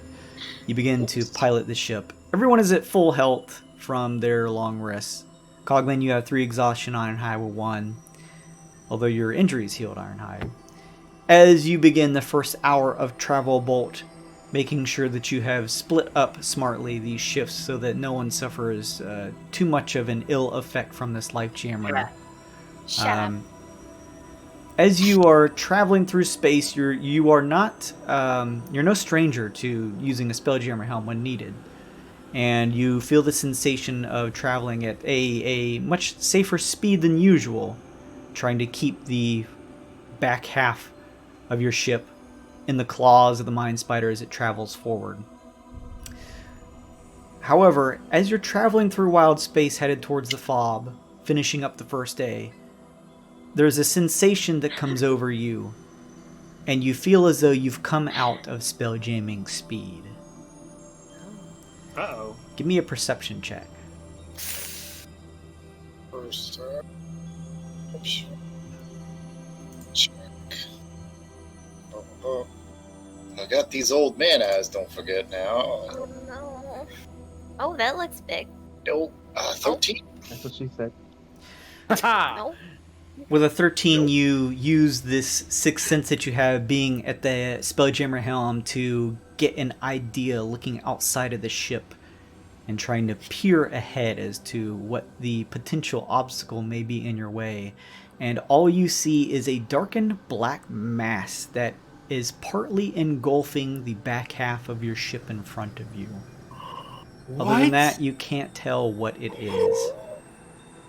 There's some thing on the wing. Oh, God damn it.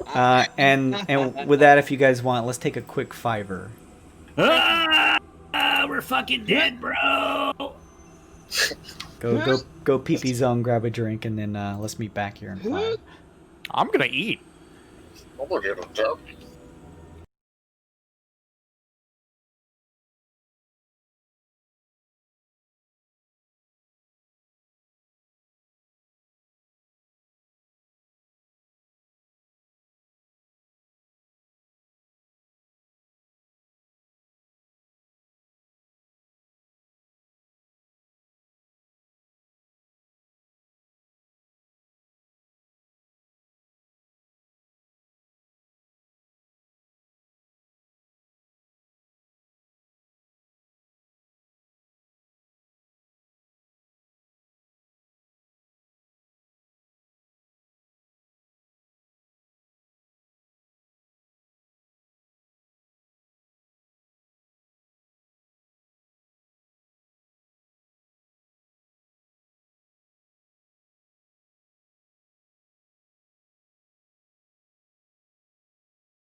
Oh. Oh. So, Bolt. The ship had come out of spelljamming speed, and as you percept outside using the spelljammer senses to perceive what was up ahead, you simply saw what looks to be a black mass ahead of you. With your perception check, the details were undefinable. You just know that there is something that seems to have engulfed this black, I don't know, cloud or something. This mass has engulfed about half of the ship that is in front of you guys, of the caravel. What do you guys do? What is it? What is it? What is it? Ah, what is it? Well, it's darkness is what I saw when I looked. Perception check. Perception check. Darkness. History. Oh, good Dirty. perception. Shit. Oh, excuse A me, nice investigation. earthy. Who does what? Let me Emma see. got an unnatural 20. Okay. Emma, that's not bad. As you peer out of the porthole, you are able to see up ahead that there is just what looks to appear to be just like a almost rotund mass the size of probably 2 caravels if they were merged together. And it seems to be made up of a black vine of some sort that is covering the ship ahead of you guys and the spider claw that was the back end of the caravel.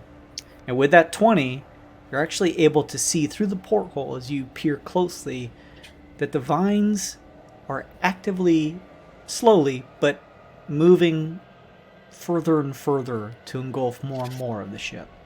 Clock. Oh, nature check on these vines. Sure. Red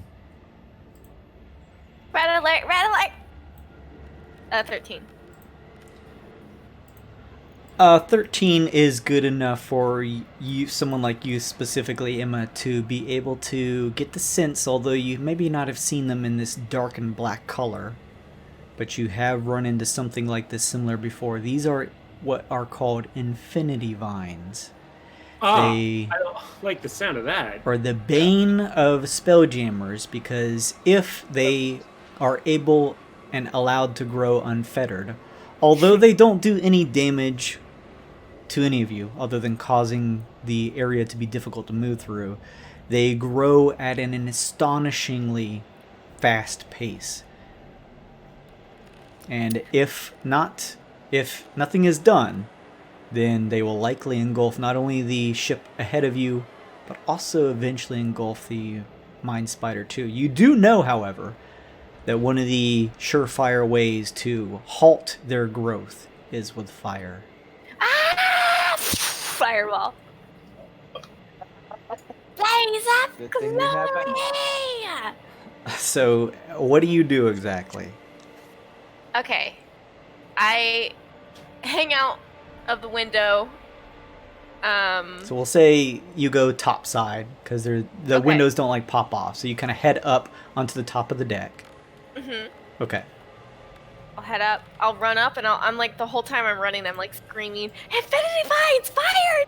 Infinity vines!" And once I get out and see the infinity vine, I throw a fireball at it. Oh, love it. And I will use my good boy card to add more fire damage to this roll. That's not the one I want. That's not the one I want. That's the one I want. Okay. And I Okay. get to add, does fire damage instead of any other type. Well, I'm going to take this back because it doesn't do what I thought it did. Take card. All right. Let me just roll my fireball. It did say fire damage. She got fire blind. She's just like, it says fire! I'm nuts. Ah. Good roll. Forming a small spherical ball with a finger, you flick it around Emma and create a sizable ball of flame in your palm, and just like throwing a pitch, toss it towards the area where the infinity vines are engulfing the ship ahead of you guys. You hear the sound of the flame as it grows in size, traveling ahead of you with some speed, smashing into the infinity vines that were crawling across the back half of the ship in front of you.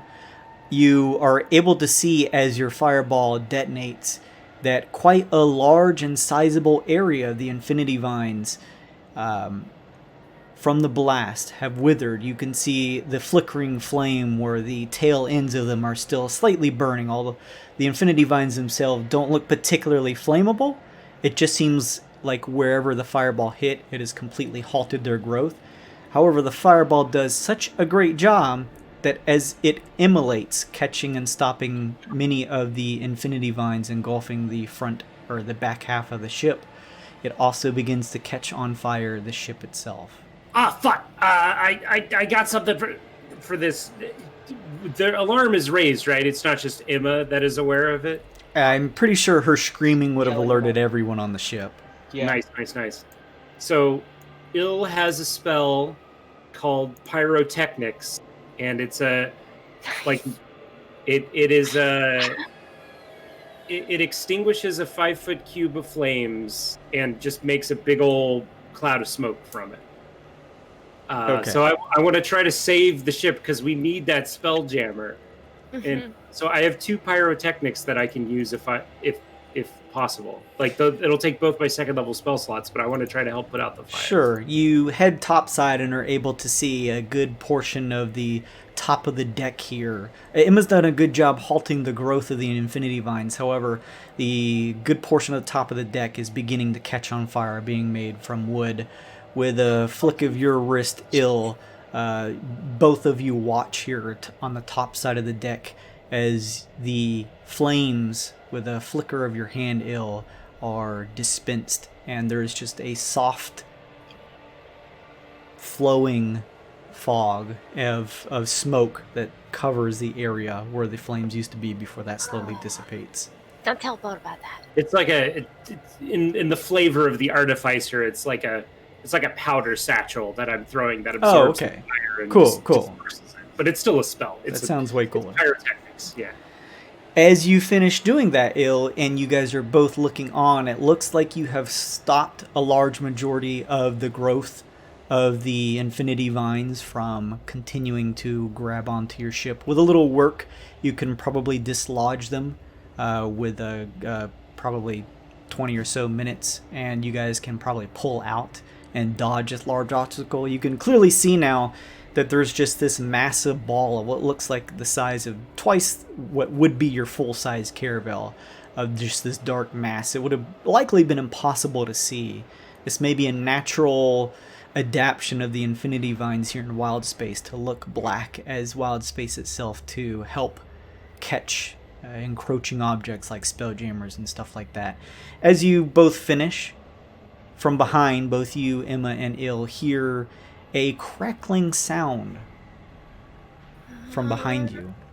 And as you turn back, you see what looks to be a slit in the air of crackling arcane energy that opens up. And stepping through appears to be 2 figures. The first figure stepping through appears to be a female of tall stature, thin physique, with black curly hair, deep purple eyes, and a what looks like pirate hat. Shit, it's a real pirate. Fuck. Following behind her, nearly having to squeeze through whatever this arcane doorway is another creature that simply floats and is covered with multiple eyes, scaly, dark brown skin, and appears to don what looks to be an eye patch. I am immediately telepathically telling everyone, that we are being shanghaied by space pirates on the top deck here, and 2 of them just teleported in from nowhere. So we could use some beef up here. We could use some beef. Run up topside. As these two Did you get a chance to get a appear, long rest in no. before this? You have all of your health, but both of you guys, you and Ironhide, still have your exhaustion on you. Yeah. Because this was maybe an hour after your shift, Cogman, after Bolt took over. As this creature, this floating creature, pushes through the open arcane ring, it quickly folds in, and with a pop, it is gone. Its many eyes peer around, almost erratically looking about. As you all look on, the female figure steps up and gives you a wry smile. Well, well, well. What an interesting predicament I find myself in. Is this your Mind Spider ship? I mean, we're the ones driving it. Possession is 9/10 the law, I'm told. She peers around, and those of you who want to come up to the top deck are able to do so. She, in her nearly stiletto-style boots, begins to step around the ship and looking up ahead. And I suppose you have made away with the ship in front of you, she says, kind of giving a finger wag to the destroyed back half of the ship that's in the Mind Spider's claws. Yeah. What of it? I see. Well, then, I would like to first introduce myself. I am Captain Visidia. And this here is my first mate, Axel. Axel. The creature behind guy. her goes... Whoa. Greetings, designation, Axel. It's a pleasure to meet y'all, I suppose. Yes, the pleasure is all mine. Doubt that. So, tell me, since it will take you some time to pry yourselves from the vines ahead of you, what exactly puts you in possession of a Mind Spider ship? And what are you doing out here? I see no particular flags coming from either this ship or the other. Pirates. No. We are travelers just lost trying to make our way home. You see, we were attacked by some Neoes and they tore our ship in half. That ship, what you see in front of us there, we decided to use it to navigate us and the rest of our ship, which we are very much attached to, back to just some friendlier space. We've been traveling for a while now. This helm's a little crusty and we haven't been able to make it too far. We had to fight 3 Neogi ships to get just one. Some of that was untrue, especially that part. Well, she says with a bit of a smile, that's very interesting and very forthright. Is there a leader among you all? Point at Bolt. Yeah, no, he doesn't squirm around. He definitely stands. He just takes a step forward when she says that. Well, I suppose that would be my pleasure. And your name? My name is a long one that I forget from time to time. It is Baltro Keys, but you can call me Bolt. Well, Bolt, that seems to stack up. Me and the crew have been keeping an eye on that graveyard out in the Carnelian Sea. I was curious to know about your crew. I was hoping you may provide me with some insight into if there is anything worthy of attempting to abscond with from that graveyard in there. Well, I'll tell you, we had gone in. You see, we had rescued a fellow traveler from a derelict ship not too far from there. He led us to this Neogi encampment. You see, he said that maybe some of his kin might be captured down below. And being a good person, I couldn't let them stay there unattended. You see, we navigated down as far as we could. Unfortunately, we found nothing but resistance. So we decided to turn around and leave with what we had left, which turned out to be half a ship that we started with. I see. It seems as though if there was anything to be gained from that place, it would be with some amount of opposition then. Seemed to be quite a lot of it. I'm not sure exactly the nature of the things that were going on there. You see, as soon as we got there, we had to turn around. Well, Slave still, trade, if I had to put money on it, I think they're dealing with slaves, those Neogi. Bolt just kind of like, ugh. And then he's a slave, as if some of the signs were to be believed. either way, despite what looks to be a fairly extensive amount of damage to your previous ship, you've managed to walk away with an entirely other one in tow, it seems. Bolt pulls out a coin and flicks it in the air and says, "Yeah, fortune tends to favor me," and catches it without looking at it. Oh. You're a believer in fortune then, are you? Oh no. Oh no, the fire. Jesus.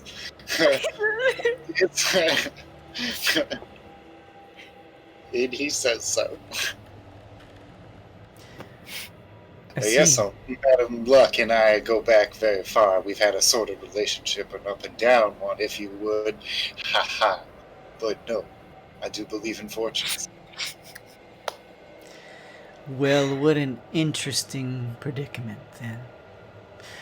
I suppose Axel and I, it would be a waste of resources to try and traverse back there and attempt to collect whatever we could.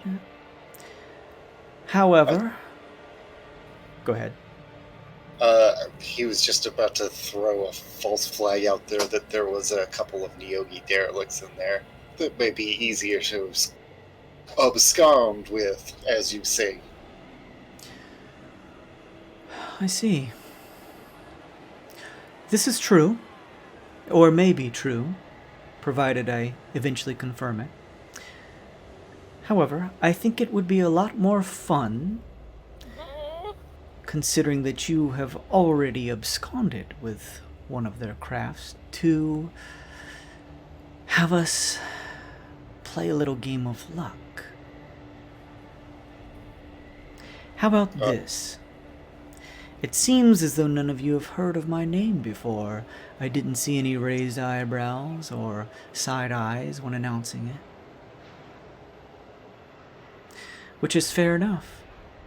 Perhaps better that you don't know my name. I am someone with quite the repertoire. So, let's do this. Me and Axel here are unique individuals. We are wonder seekers and pirates, all the same.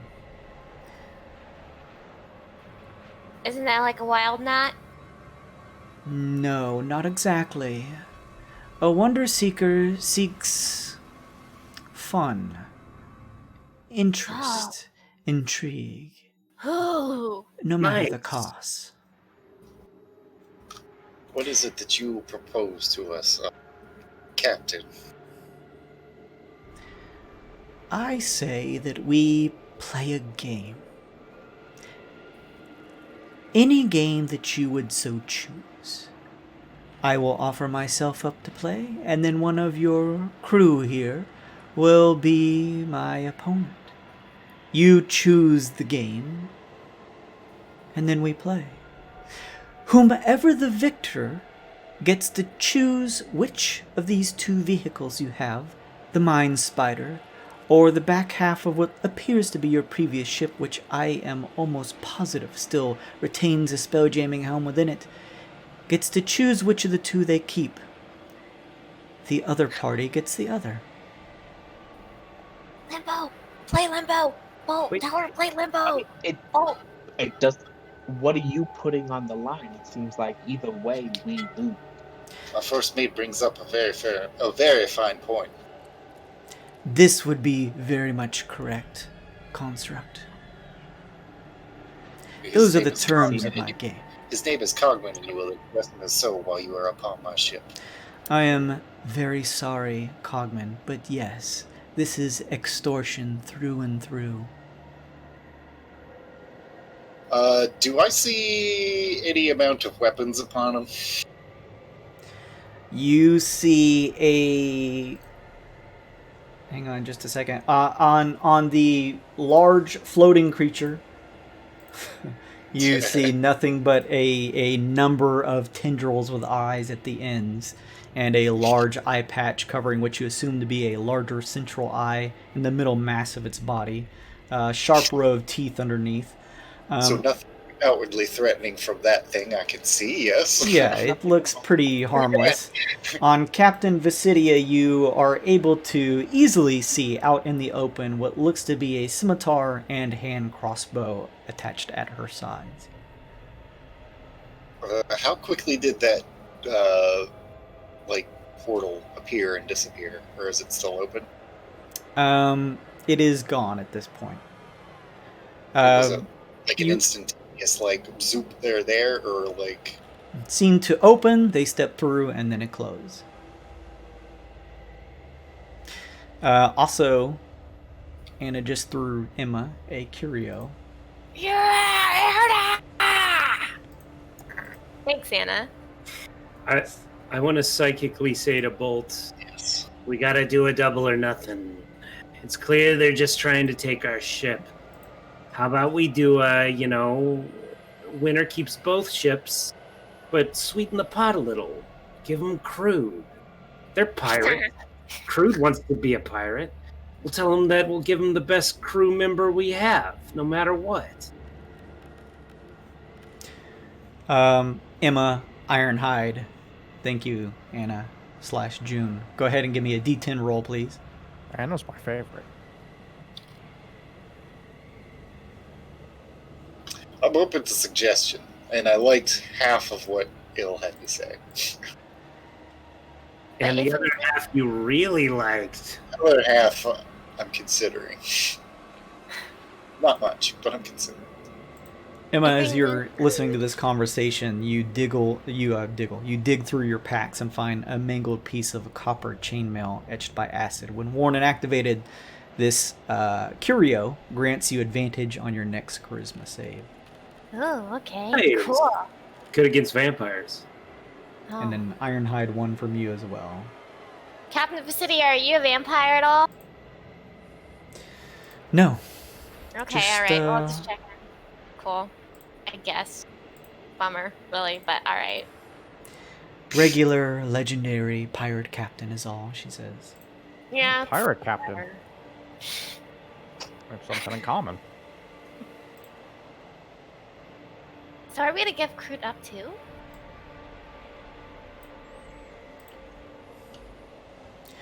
As you dig through your pack's Ironhide, you find a slender shard of gray crystal smeared with crimson blood. When smashed into your flesh, it dissolves and gives you dark vision until you take a long rest. Oh, That's cool. need that. Also, Il, you have an extra expedition ticket. Nice. Now we're fucking talking. So as Il relays this and you guys are kind of hushed whispering to one another, you see Captain Visidia impatiently tapping a finger at her hip.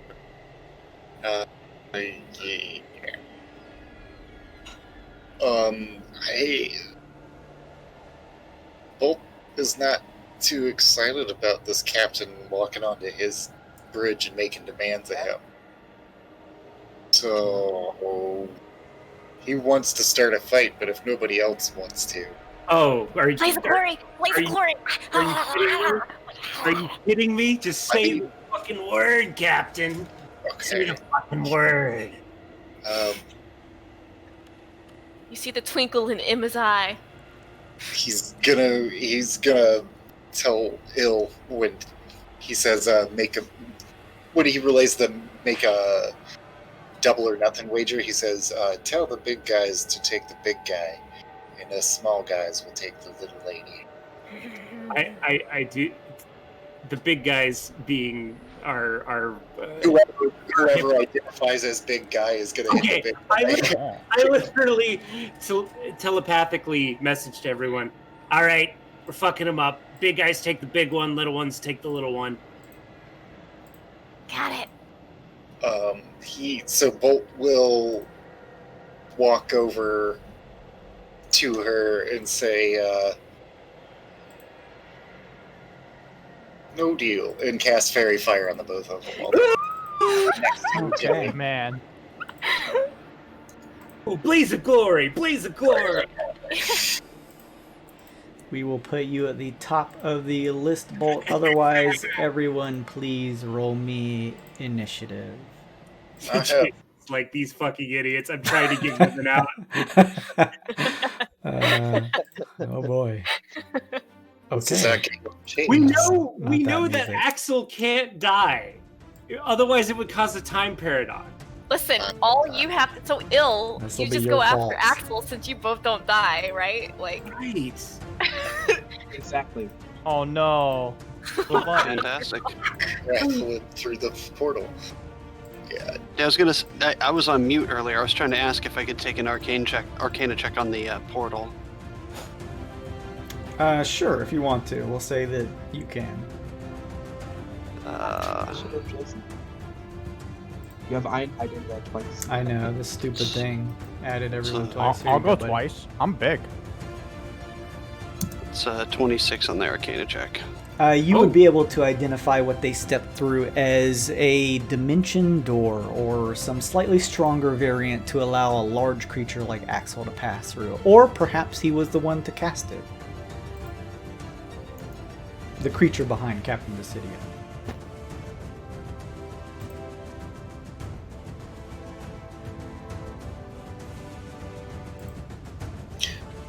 So that means they must be reinforced from a very close by location. To use the curios, is that a standard action or bonus action? Bonus action for the curios. Okay, just a second. Thank you. Alright, so that's going to be this for her.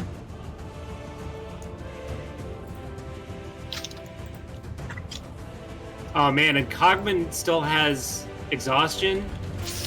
Yeah. Oh. Level 3, Three yeah. levels of Oh exhaustion. no. Well, Hold on. I might have a spell for this. Hold on, let me look. if they're fairy fired, you're at least not hitting them with disadvantage. Supposing everything goes well. Alright. You throw up a hand and go to cast Fairy Fire. Bolt. Fairy Fire.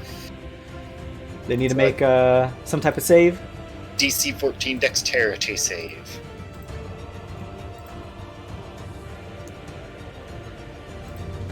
Captain Visidia fails. Yeah. The Beholder fails. Yeah. I mean, the large floating creature with multiple eyes fails. Nice. That makes me excited enough to use my curio. I throw a golden fragment etched by acid at them. A cipher explodes into a flash of darkness, and the creature takes 2d6 necrotic damage, half on con save. Ooh. Which I don't know what the DC for a con save would be on that. We said class save, right? So 14. Yes. Is this hitting one or two targets? This is against Captain Visidia. Okay, so she's going to make her roll for con. And that's going to end up being... what was the DC? 14. Okay, passes with a 16. Takes 4 necrotic. Nice. Kind of toss this And she pulls back a little bit as it explodes near her, spraying in this dark blackened mass around her. I tell her, here are the keys. And then, while that's exploding in her hands, I just turn around and kind of like little kid Naruto run away from her. So let's. This is interesting. Let's do this. Let's stack you guys up and move crude. Okay. Like you're standing on top of the ship, so you're not inside, you're on top. Okay. And this is Okay. Yeah. this is our layout here. So you guys are right in front of one another, pretty close. So I imagined I did at least walk into touch rate because I'm an asshole. But I'm gonna scoot off that way and end my turn. Nice. Okay. You cover them in fairy fire bolt and then quickly toss out one of the curios you've obtained from your many journeys with the patrollers to deal a little bit of incendiary damage, and you shift over, letting Cogman step up next. What do you want to do, Cogman? Knowledge checks are free. Also keep in mind you do unfortunately have 3 levels of exhaustion. Attacks made against both of these guys are at advantage until because they got fired. Bailey, the inspiration card I gave me, it was, what did it do? You get to choose 2, and you get 30 points of speed. You get, let's take a look here. Gain advantage, gain extra bonus action, or increase your speed by 30 feet. Let's do 1. Extra bonus action. It's in the D20 chat right now. Choose 2. I'm gonna do the extra speed because my speed was halved because of my exhaustion, so that way I can get up to them. Oh shit. Mm-hmm. Then I'll gain an extra bonus action. So first I'll attack with my rapier, and since it's at advantage and I'm at disadvantage, it's just normal. Yeah. Ugh. On her 13, I'm assuming misses, right? 13, she quickly swivels away from your stab, from I believe your sword cane.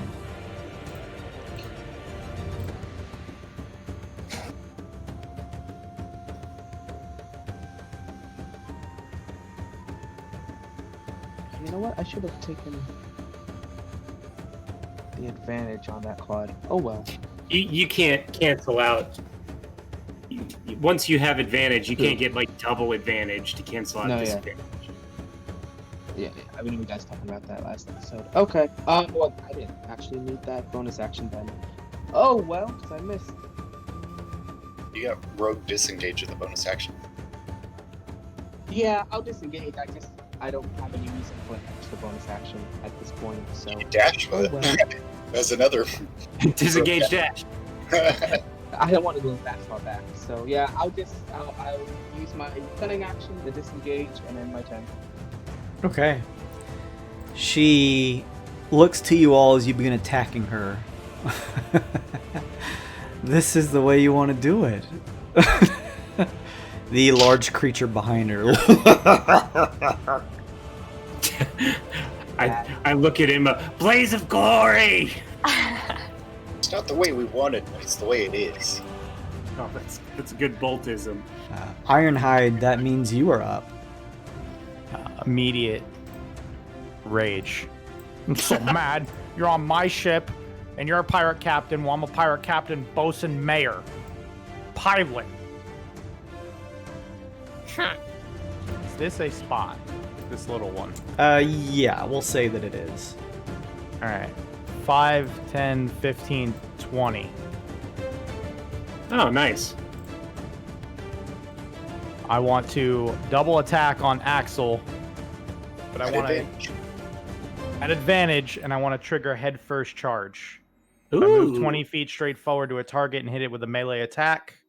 Creature must succeed on a strength saving throw. Otherwise, it is knocked prone. Sick. Okay. Nice. First attack. At advantage. Advantage. Oh. Critical! Oh! Amazing. It's like one of those wiffle balls. Take your good Behold. boy card.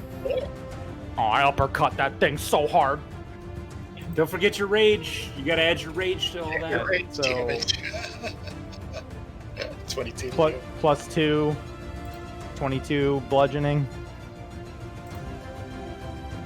That's just from a weapon. Yeah. I get another one. Nice. You smash into the creature. Is that when it triggers its save from your head bash? Yeah, it's got to make a String save? strength save. Where did it go? Features. There it is. I'll post it in the chat. You have to... If it's above a 12, it fails. Yeah, strength mod 8 plus my strength mod plus proficiency. yeah, that's like 14, or at least. Yeah, my strength mod is plus 4, proficiency is plus 3, So 11. so 15. Yeah. You smash into the creature and it is jolted back. Its massive body is hitting the top side of the deck. It looks at you with all eyes and says, "Okay."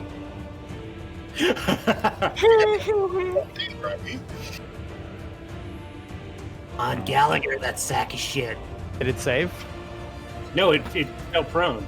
Okay, so Yeah. it takes 7 additional bludgeoning. Nice. And we're gonna go for hit number 2. Come on, give me that second crit. Give me the double crit. Juicy, Yeah. juicy. Give me that double crit. Give me the... Aw. That is 11 versus AC. That unfortunately connects, but its hide is so thick it doesn't actually deal damage, so technically a miss. Oh, that was good. Stay down. This is my ship. I'm a pirate captain, bosun, mayor, pilot. Not her, me. That's my turn. All You right. can add legendary to your title now. Legendary. Pirate captain, bosun, mason, pirate. If we live. It's disadvantage with ranged attacks against a target that is adjacent to you. Okay. This creature that Captain Visidia pointed back to, Axel, begins laughing. And one of its eyes points towards you, Bolt. No! And it lights up and fires out a random ray. Oh no, this is bad. Hey, you were just talking about luck. I don't like this. Just gonna get disintegrated right here. It's been nice knowing you, Pops. A wispy light blue beam fires from its eye and connects with your chest bolt. Please give me a wisdom saving throw. Oh, Got it. Oh, Got it. Fuck. Alright. I was hoping to use this for a better save, but I'll do. At advantage! D20 plus 1. Oh, see, that's why I was knew it was needed. Alright. And one more time, go! Hey, 17! Nice. You felt a strange effect on your body, trying to pull you to some sensation, but you wrench yourself free from it, whatever it was. Oh. Oh, and for what it's worth, if it's frightened, I got advantage racially. Gotcha. Okay, I'll keep that in mind. Okay, just, alright, if we're good. Forward. Gotcha. Okay. Ill, you're up next. Well, Ill thinks that this lady in front of him has got a really delicious looking brain. So Probably. against my better judgment, I'm gonna use my other second level spell slot, and I'm gonna levy a Scorching Ray at her, which is just like full auto incendiary rounds from his Uzi. Nice. Yeah. Nice. Oh no! Please. Oh man, and one of them is just a dirty crit, just straight up. Dirty crit in action. Although, look at those damage rolls are kind of garbage, but that's fine. Yeah. So first one is a crit, so that's going to be an additional 2d6. Okay, above average. 26 all day. 26 all day. Woo! 26 from the Scorching Ray, and I'm going to level the executive and take a pot shot. 18 to hit. That is going to hit. At advantage, 23 to hit. Oh, 23 to hit. Woo, girl. Okay, so altogether that's going to be 38 damage. Shit. Solid damage. All right, Emma, all you. It was for the captain. Captain. Because the beholder's prone, so I would have had disadvantage to hit him. True. Although I still would have hit him with everything, ironically. You see her spin and twist, although quite a few of your shots land their marks. She looks your way and says, "You've all got some kick to you. I like that." Shit. All right, she's tougher than she looks, Emma. I trust you'll handle it from here. Yeah. Save the head. I'm going to. I want to do a fireball. Before you do, Uh-huh. Axel looks to Visidia and says, Maybe I "Oh, should- which one?" And she says, "This one next to me, please." Oh no, he's got so many legendary actions. Fuck. Another eye beam looks towards you, Bolt, once again, and fires off a random ray.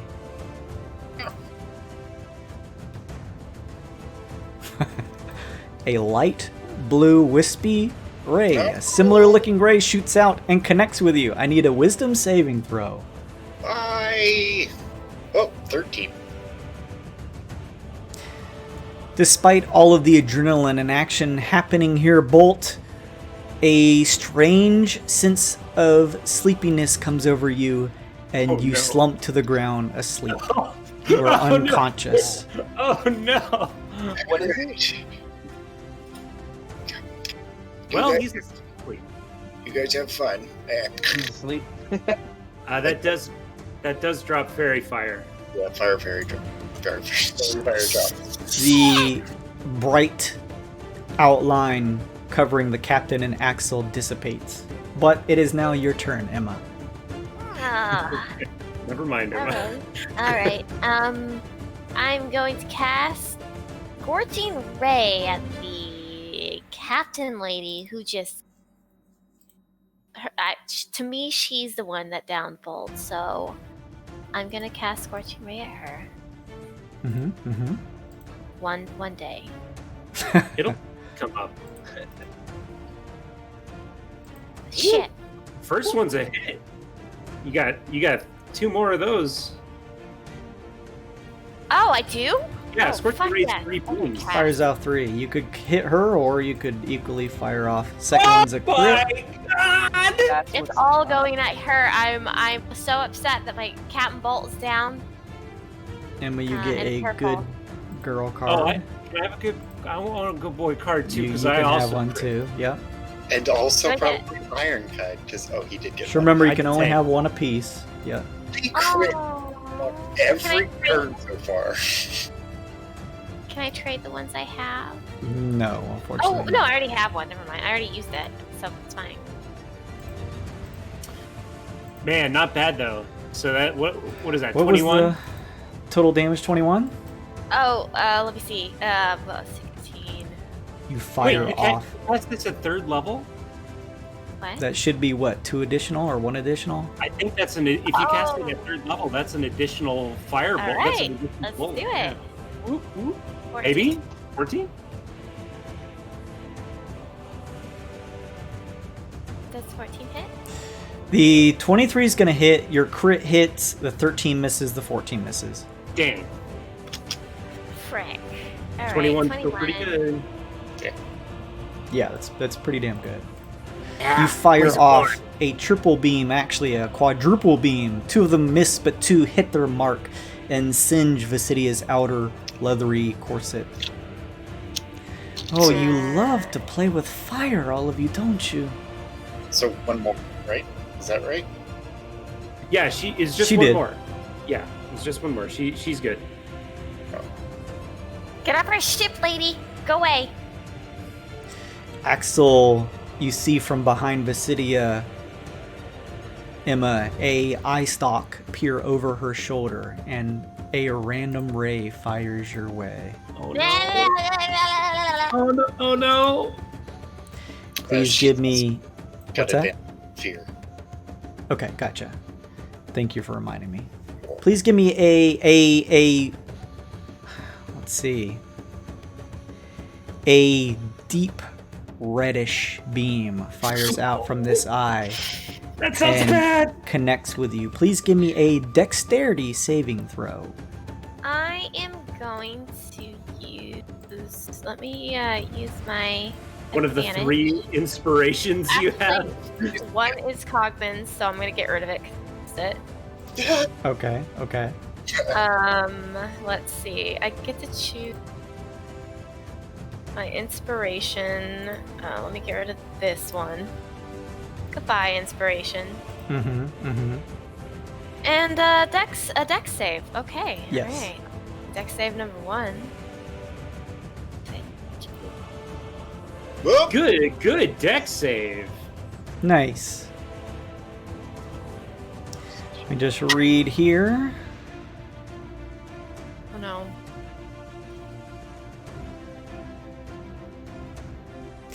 The beam connects with you, Emma, but whatever its ill effects were going to be, you were able to stave them off. Yes. Oh shit. It is the captain's turn. The captain farts. Oh, bad captain. Never mind. She turns to look at you and says, "This was an interesting decision, but I like it." With a flick of her fingers, a greenish, putrid cloud forms over this area. Oh god. Oh god. Fuck me, dude. That's bad. A killer kind of cloud. Let's take a look here. I need...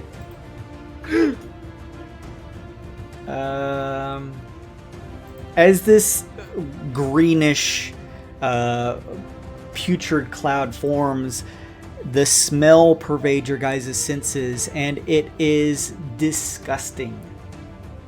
Also, within this area here, it is extremely difficult to see, making it heavily obscured.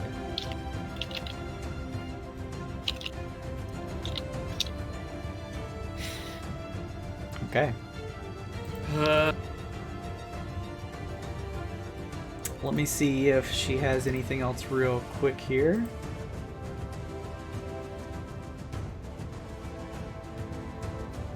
Okay. With that, she just stands her ground, and then it is Axel's turn. He's already had 4. Well, it's his actual turn now.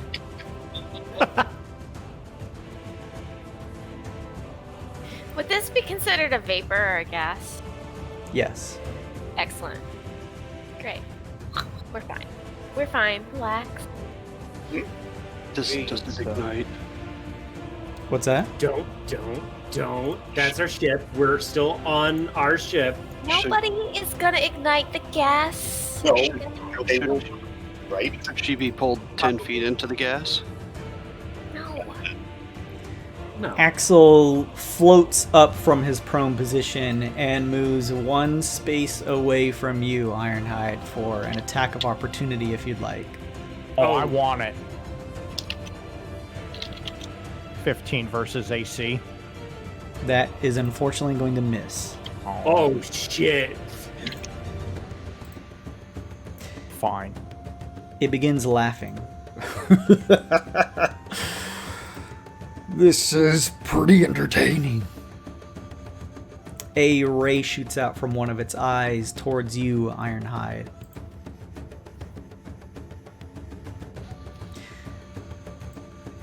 This ray is deep and black in color, and as it connects with you, I need you to make a Constitution saving throw, please. I'd like to automatically succeed on a saving throw. Yeah. Yeah, Black Ray is never good. That's Whose crit fail card is this? Someone. That's Thunderfalls. Okay. Okay. Or Sorry, Thunderfalls. The ray connects with you. I rolled a 1. Oh, never mind. Oh, that must be Cogman's. It Okay. was the other construct. Yeah, the other construct. wow. The deep black ray connects Ironhide. You steel yourself, passing the check, and only take 22 points of necrotic damage. Only. Halved from rage. Oh hell yes. Rage so good. Axel laughs. You're pretty hardy. Imagine what my name is. Say it. What is it? Pirate Captain Bosun Mayor Ironhide. The legendary pilot. Pirate Captain Bosun. Another ray fires out from one of its stalks. This one a light gray in color. I need you to make a dexterity saving throw, Ironhide. Do it at advantage. Nice.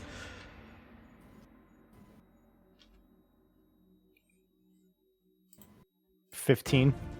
All right. As the ray connects, you feel as though you have gained weight. Oh, yeah.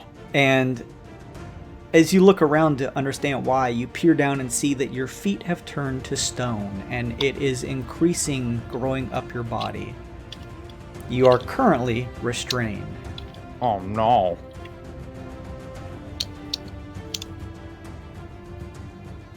Fine.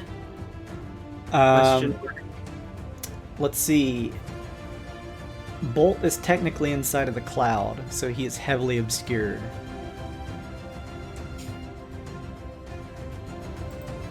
Axel says, "You made this a lot of fun, thank you."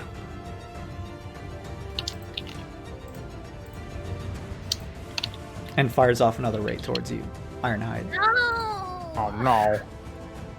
I need you to make a... This one is a light blue in color. Please give me a wisdom saving throw. Oh, a wisdom? I'm not smart. 11. You hear the... Everyone in the cloud just hears a clack, like a cinder block being dropped on the ship as you fall over asleep, Ironhide. Oh, no. So he's asleep and he's like paralyzed in place. He is. That's unfortunate. He is restrained and what looks to be slowly turning to stone. Oh no! Axel's done. It is Thunder's turn. Thunderfall's gonna use some of his natural innate abilities. As Magic. your turn comes up, Thunder, just real quick, being inside of this cloud, I need you to please give me a Constitution saving throw against poison.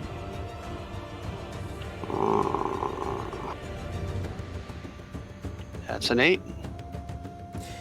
This disgusting, terrible cloud unfortunately sees its way into your armor, Thunder, and your gnomish form gets a big whiff in, and you spend the turn retching and reeling. Your action, but you could still move. Really? Well, my visor's gonna flicker red for a second, and I'm going to move forward there. I'm going to use... It's very difficult to see in this cloud. Just keep that in mind. It's heavily obscured in here. I'm going to use my advantage card. I'm going to get an extra bonus action this turn and gain advantage of my next d20 roll. Okay. A loud, booming voice is going to come from my chest plate. Captain, protocols, inactive. Ship, compromised. Activating self-destruct sequence. What? Sorry, what? And I'm going to make an intimidation check against Captain.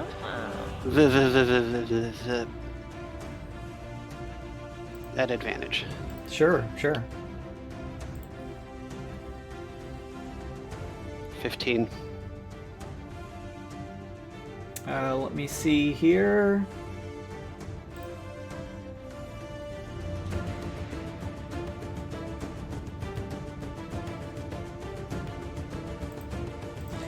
Captain Visidia looks over as Axel and his eye stalks appear both back at her. They look back to the cloud that this voice came from, and then look over to a slowly turning to stone Ironhide and what looks to be the arm hanging out of the cloud of Bolt sleeping.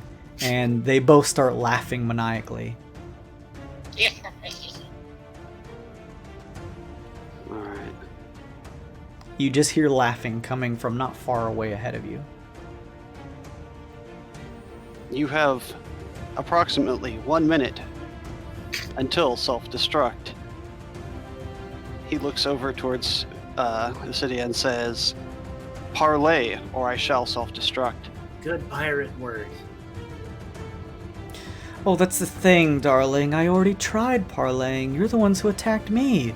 You may want to cut it down to about, 10 or so seconds, though. Otherwise, there will be no one left to kill. Alright. My only bonus action is to use my artifact then and chuck it at her. It's the Dragon's Tooth. Nice. Hurls 3 arrows, range 150, deals 1d8 piercing damage. I do not know what the effect is for that. 2 hit.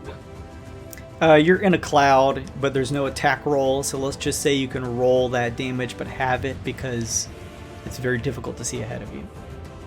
Alright. So that'll be...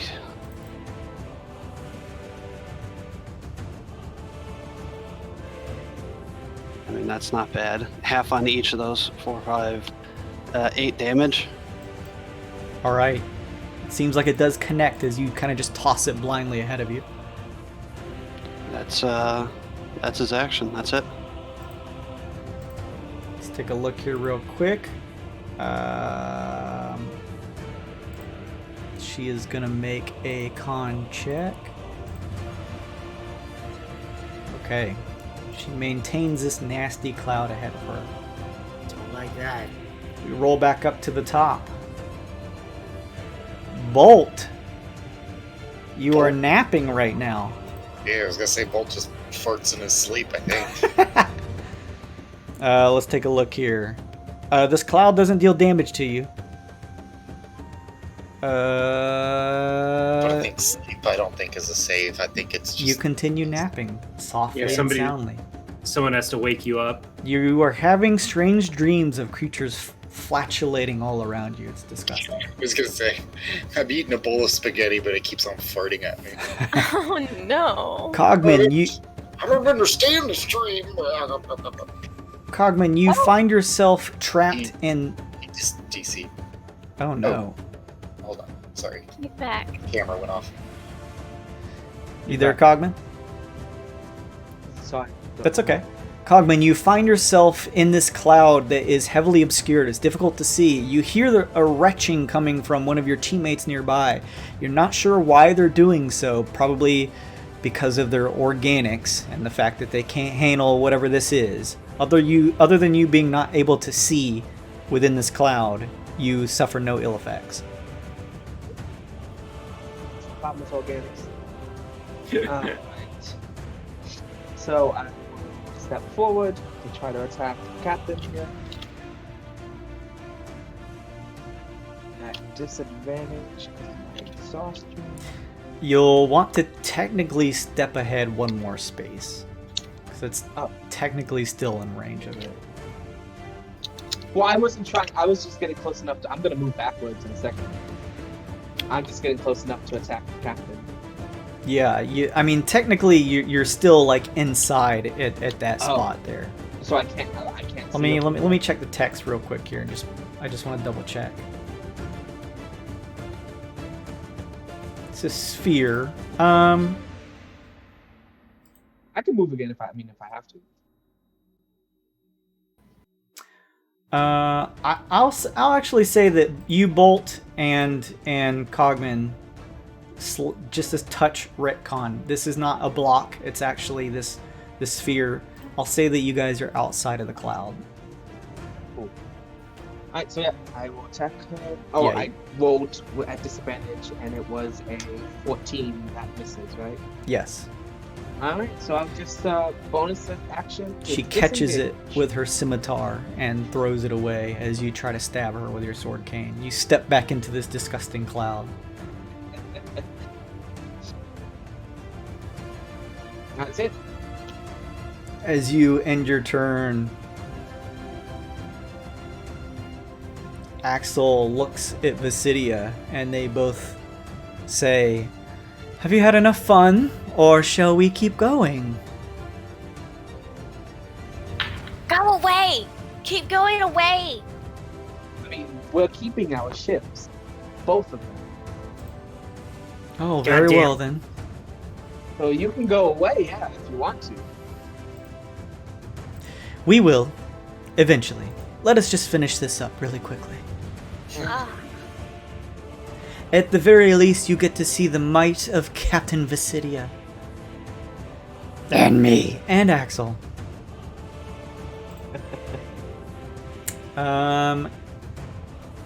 Heavily obscured areas, even if he was to fire a ray into it. How does that work with obscured areas and attacks that automatically boy. hit I'm gonna with go a back. save? If he needs to see, then he can't hit us. Gotcha. Because I believe heavily obscured prevents him from making like eye contact with us. Similarly, similar situation for us. We can't cast spells out of it that requires Because you sight. can't see. Okay, yeah, because this is like the max of obscured areas. So yeah, he's not able to. Let's see. Yeah, he can't fire into it. Okay. Ironhide, you are napping. Mm-hmm. You're gonna just auto fail the save for the petrification ray. Jesus. You're no longer sleeping, Oh, that's good. Ironhide. Thank Your you. body has turned to stone. Oh, no. shit! Okay. Oh, fuck. Like he's just stoned, straight up. I think Pops would have wanted this. Yes. Not that you guys would know. Speaking of, Ill, you're up. Could you please give me I believe it's a con save, trying to hold yourself together in this disgusting cloud that surrounds you. I'm a statue. Con save against poison if it counts. I'm gonna vom. I'm gonna fucking vom. Ugh. Nice. 19, You're able to baby. hold yourself together. This wretched stench. You smelled plenty of nasty smells, having to wrench brains from their cavities and stuff like that before. All right, I'm gonna move 5, 10. Kind of like push 15. past some of your teammates here. Your leg kind of catches and what feels like a teammate at your feet ahead of you here. I'm gonna use my action to wake up Bolt. Okay. You kind of give him a firm kick, and Bolt, you awaken from your sleep status. Holy cow, it smells like 9 yards of hell out here. 15, 20, 25, 30. I'm out of the cloud now, right? Yeah, we'll say that's out of the cloud. I'm gonna aim at Axel and take a pot shot. Sure. Well, that's a critical fail, folks. Ill. That's a critical failure. You're able to now see that Ironhide has become a statue. Oh, shit! Oh, that's bad. Ironhide's a statue, y'all. Can we fix it? I don't know.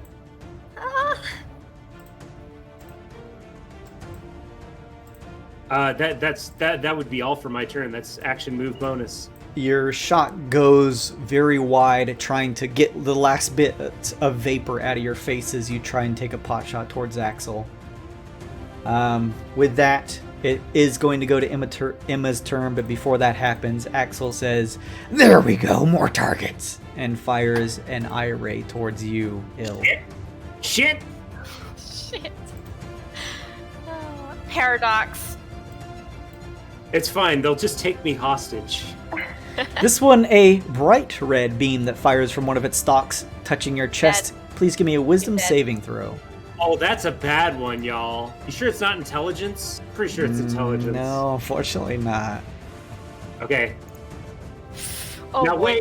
wait a second. Wait a second. I got one of these. Oh, I have a nice. D12 to it. Okay, pretty solid. So, what do you guys think? Knowing my luck, 2? I'm 13. thinking It's a 13. Rip the Band-Aid 2 off. with a 1 in front of it. 10, baby. That's good in the opposite direction. 19 on that wisdom save. There was some sort of sensation curling around the edges of your body, but you're able to stave it off. And whatever that eye beam was going to do does not do anything to you. Rolling the turn over to Emma. You are trapped in this terribly disgusting cloud. Please give me a Constitution saving throw against poison. Okay, I'll use my advantage for this one. Get rid Sure. of it. And we'll do con save against poison. 16. Oh. Ooh. Nice, I get nice. a 2, and I get to roll a d8. To add to Wait. it? I get to roll a d20 on a 10 or higher and gain 10 temporary hit points. Nice. Nice. So, d20. Okay, Oh. I get 8 temporary hit points. Kawaka.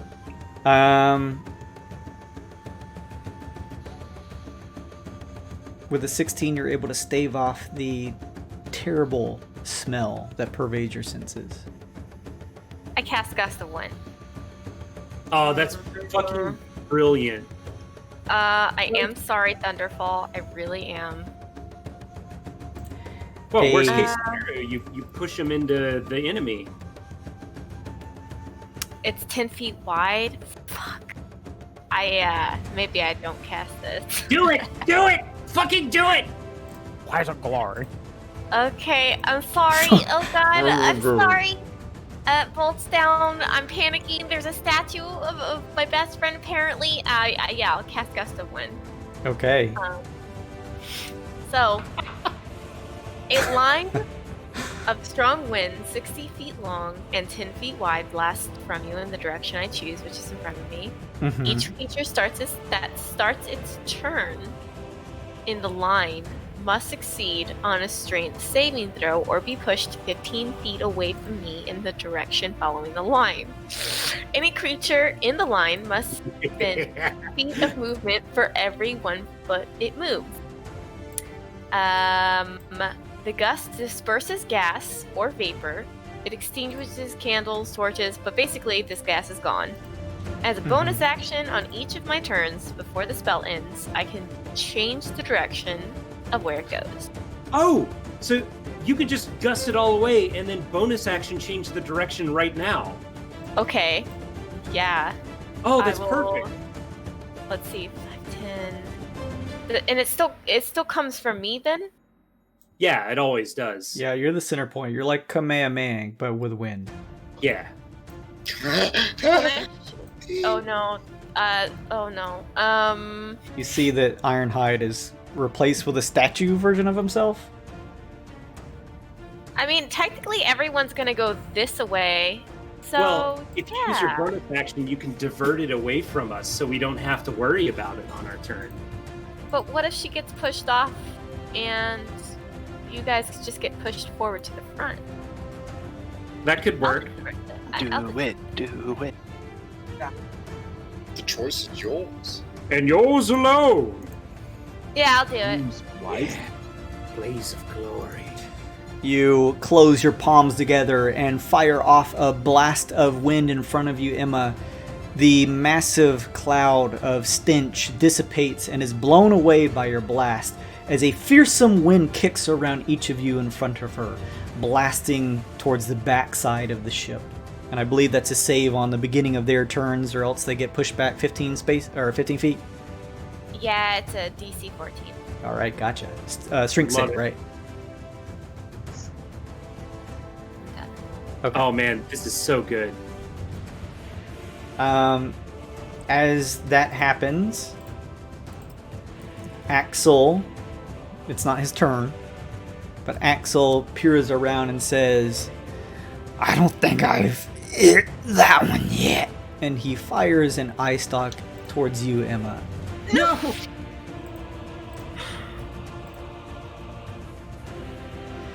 All right. A deep pink ray fires out from his blast and connects with your chest, Emma. I need a wisdom saving throw, please. All right. God damn! God damn! That one, was that the wisdom save that you were looking for? Holy shit. You easily save from whatever ill effect was going to be happening to you from that eye stalk.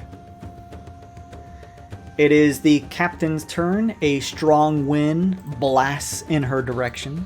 She has to make a strength saving throw. And fails. She You're fucked! laughs as she is thrown into the air 5, 10, 15 feet back. Bye, Felicia. Captain Vaporia. Bye, bitch! She is going to, let's see, attempt to grab onto Axel. Oh, I like this. This is good. We'll Team Rocket say blasting we'll say that this is like a strength saving throw for her to grab on. Otherwise, she begins to fall. I mean, she can teleport. It's the principle of the thing. Yeah. We fucking knocked her off the ship. That's a spell slot she has to use.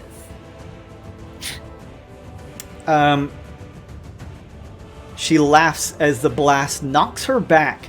She makes a quick grab at one of the eye stalks towards Axel, misses, and falls. Blaze of glory! Damn it. The winds of victory! It is While we're all lifting off of the deck and also flying away. Axel's turn after hers. Hang on a second. Still her turn. She was hit by the blast. Partying shot. Partying shot. We got bonus action left.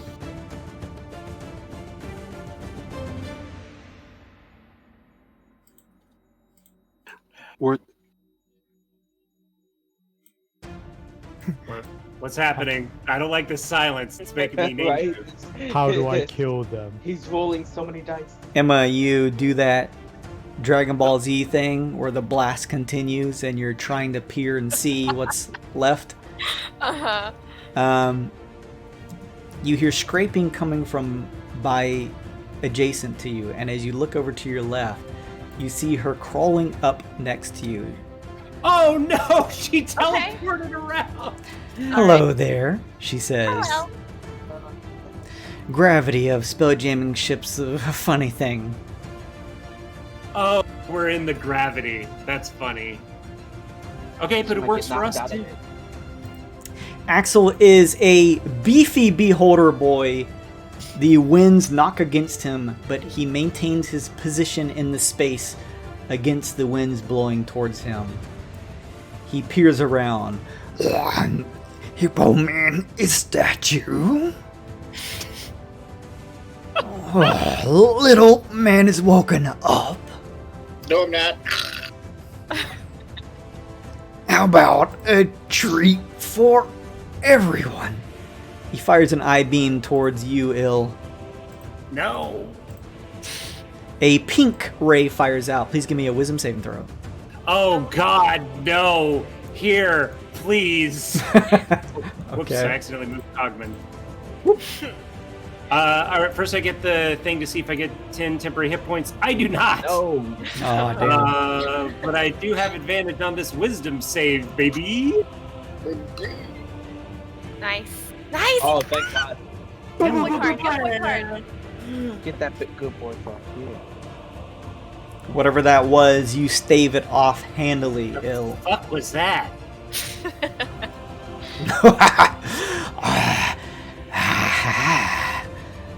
Axel, just slobber begins to just drip from his mouth. A Gross. eye beam fires your way, Cogman, and connects. Cogman, no. This one is pure white, and it connects. I need a strength saving throw, please. Oh, that's not good. Oh, Cogman, no. It's okay. You'll also fail the strength save when you get buffeted by wind. I have disadvantage, right? Because of exhaustion? This would be correct. 5. Cogman. Okay, let's take a look here. Your legs are gone.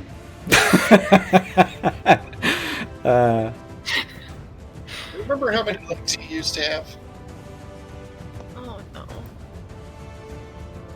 Let's see here.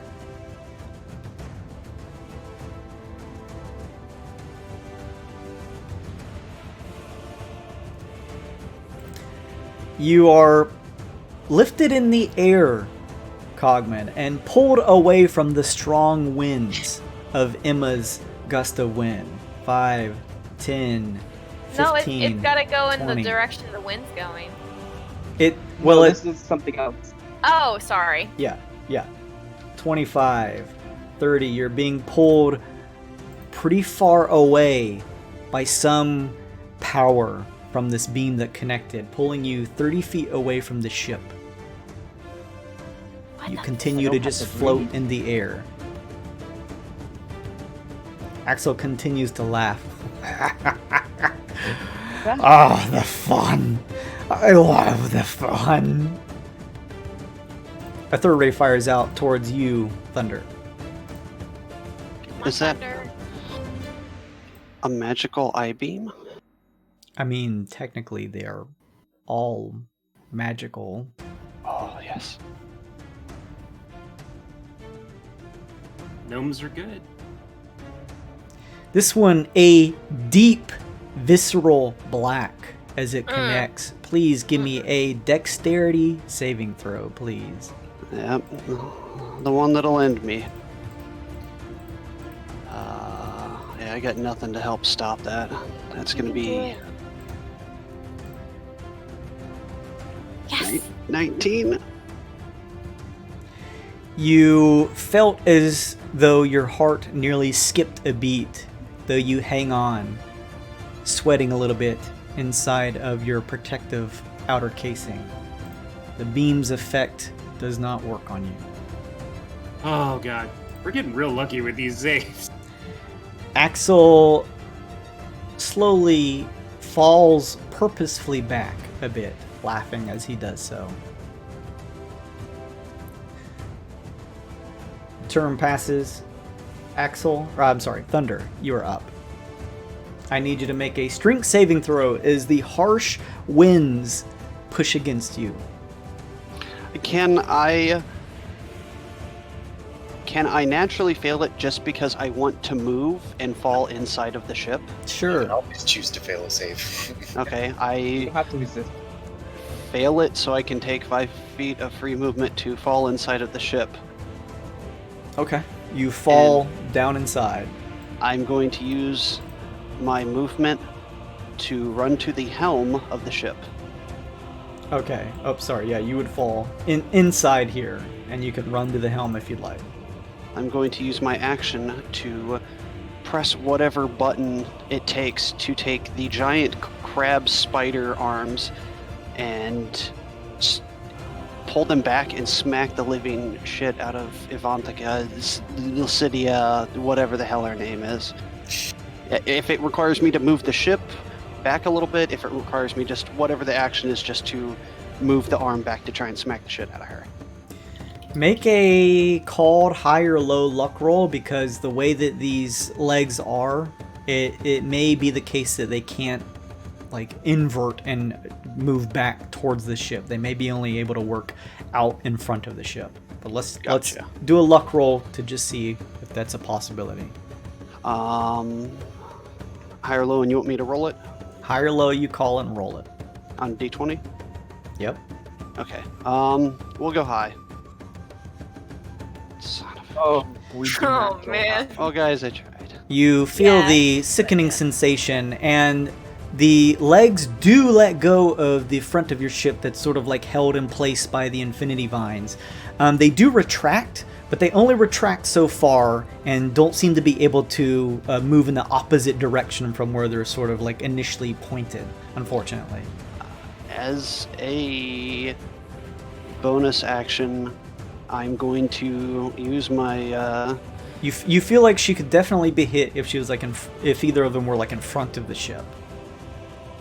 I'm going to use my Artificer tinkering to project the sound of my voice coming from the armor exponentially louder, as loud as possible, and scream out, "Take the ship piece and go."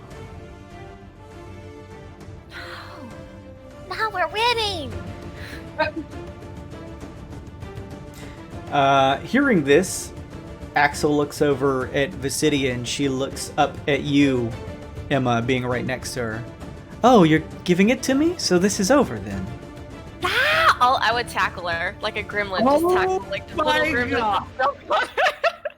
Well, yeah, you're more than welcome to do that, but you make it clear to her that that's not the case. She says, oh, good. We were having fun. With that, we would roll back up to the top for Bolt. All right. I'm sorry, Thunder. Yep. Stand up. Cost me 12 you're actually movement to stand 3 feet of body, but you're not caught in the wind blast, which is good. nope. All right. So You do see a petrified hippo man towards the end of the ship, though. yeah, and Cogman's floating off too, right? Yeah, Cogman is just sort of like suspended in the air, slowly floating away from your ship. Oh shit. Fuck, is he way out there? Is that the right distance? Yeah, Okay. he's 30 feet away from the ship. All right. Can I Super Mario jump to just like flip, like go woo around in a ship? Just, like, I mean, that's what I want to try to do. Stupid Just ass because sound it's, effect. So we'll say there's 3 layers to this ship. So we'll say that each of them is 10 feet high. So to get to the bottom of the ship, if you're just like, well, no, because you'd be falling. So let's say if you just want to jump and fall and yeah. turn around because gravity's reversed on the bottom side, you can take a what is it, like 2d6 damage, we'll say, from the fall. Okay. So you just kind of jump and you feel the immediate sensation of falling, and all of a sudden about midway falling down on the ship, your body begins to contort and twist, but you still sort of just like land pretty hard on your ass on the bottom side of the ship for 2d6 damage. Okay. So all that happens, and the way that it looks, everybody on top. Has anybody ever seen like a kid like just like jump short of a pool and then he just kind of lands and then just kind of like tumbles? So that's 11 bludgeoning from that, and yeah, you're able to run across. You know, it's 15 feet across, just like it would be on the top deck. Yeah. And then you could technically jump again to get to the other side. As weird as that sounds. What? Okay. So that only got me to the bottom of this thing, is what you're saying. Well, the jump got you to the bottom, and you would still technically have only used like 5 feet of movement from the jump. Okay. So 5 feet. So 10, it's 15, 20. So I'm on the bottom floor and Yeah. then stand here. That's 20. You could just take another step and fall up for 25 feet if you wanted Yeah, to. this is fine. I'll just be on the bottom side, which Sure. kind of sucks, but This is weird. Spelljammer. I am gonna throw out a magical hand and start pulling Cogman back. Oh, good call. I can summon it 30 feet and then move it 30 feet. So I'm going to summon it on him, grab his pants, and then bring him back. You go to grip at Cogman, and this is what, like a mage hand? Yeah. The mage hand attempts to pull at Cogman's leg, but is unable to pull him back to the ship. Oh no, he's like held in place.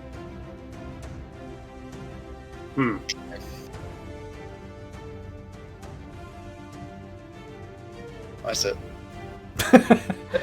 Knowledge checks are free, if you guys want. But yeah, unfortunately, that doesn't seem to have an effect. With that, it is Axel's turn. Well, his legendary turn. He looks to you all and says, "Who wants one?" Go away! "I got plenty," he says, and fires one at you, Emma. You should have said the statue. This one, a blackish beam that connects with you. Please give me a con saving throw. Oh, that all sounds bad. 16? Woo! Nice. That Just made it. Oh. a sickening feeling as your body shudders. You do make the save and take 22 points of necrotic damage. I have to make a con save. Yes.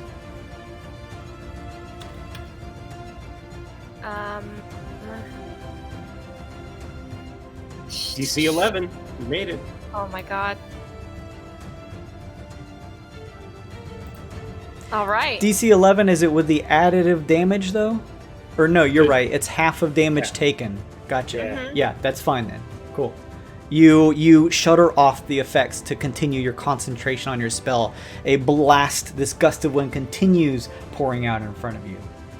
Cogman, you are restrained, held in space 30 feet away from the ship.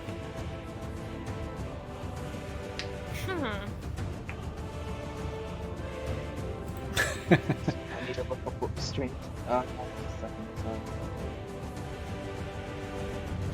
What does restrained do? Strained is being posted in chat. Restraint features speed becomes 0. Can't benefit from any bonus to its speed. Attack rolls against the creature have advantage, and creature's attack rolls have disadvantage. Creature has disadvantage on dexterity and saving throws. Dexterity saving throws. So I guess I end my turn because I can't really do anything. You don't have like a crossbow or something? I don't. Oh, that's the first thing we got to pick you up if we survive this. You fight to maintain some exertion of control, but unfortunately are unable to do so, Cogman. We'll get to wrapping this up. I know we're over time here. You guys want to go like finish up this round? Yeah, let's finish it. Because I'm next, basically. I want to. Okay. Cogman ends his turn. Axel laughs and fires a beam out at you, Ill. You could not. Let's see. This one is a deep greenish and connects. I need a dexterity saving throw, please. It is. Oh god, Jason, Ill's gonna fucking get unmade. I think I'm actually going to die. It's Paradox. I got nothing. I got no advantage. You're owed a good boy card too. Did I get a good boy card for critting on that save I did before, Jason? You did- Sure. I'm trying to maintain your campaign's continuity because Sure. I know what this fucking is. If you die, you just spit a tadpole out and it hides on the ship and it somehow Oh infests my- somebody. Oh no, this is for a skill or attack roll. That's not useful. Okay, You friend. got this, Il. You got this. You crit, don't worry about it. Okay, friends. All right, Il. Bye. 16. It's not bad. Oh. It's not bad. 16 just makes it. Oh, Whatever that was, it does not take effect as it pierces into your body. fuck. Meaning that Ironhide, you are complete stone. I'm so sorry, my friend. I'm a statue. Uh, I'm so cool. Ill, you are up. All right, I have to make a strength save because Yes. this fucking wind. Yeah. Sorry, Il. Oh, I like this arrow that you did, Bolt. Okay, that's a 3. So I'm Oh, going fuck. 5. I'm 10, so sorry. Axel starts I- laughing. The gravity of the ship, at least. Hey, Wins a victory. I say in deep speech, hey, so you got any vacancies on your crew? You do that like cartoon thing where you say that and then immediately start falling. Wait, I do want to try an action as I fall. Sure. You begin falling similar to how Bolt did. Okay, I'm gonna get right up to eye level with him, and I'm going to mind blast him. Nice. My Illithid racial. So you try to dodge the effects of the strong winds, but they take you. So you just lean into it and sort of just like throw your body aerodynamically towards Axel, getting right up to him before you fall and just hitting him with a psychic blast. Oh, fuck. that was for the damage, but he has to roll a saving throw. Sure. DC 15. And Psychic. that is intelligence check. I'm hoping he's a dumb beholder. He sounds like a dumb He beholder. just makes it at 15. No! I'm sorry. It does nothing on a successful save. And I fall. What happens to me? You fall down to the bottom.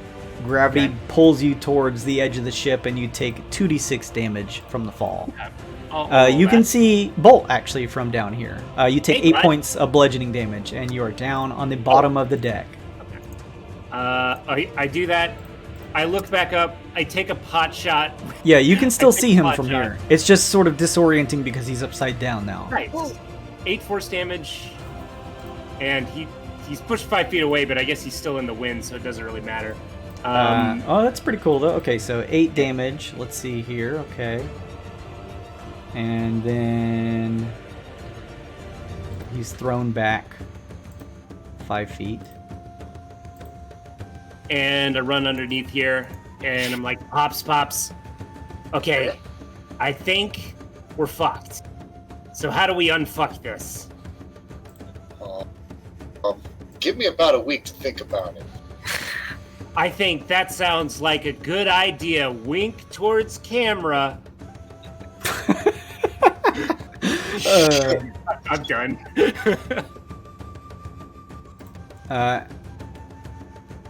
Axel has... fuck it. Oh, wait. Emma, you're up.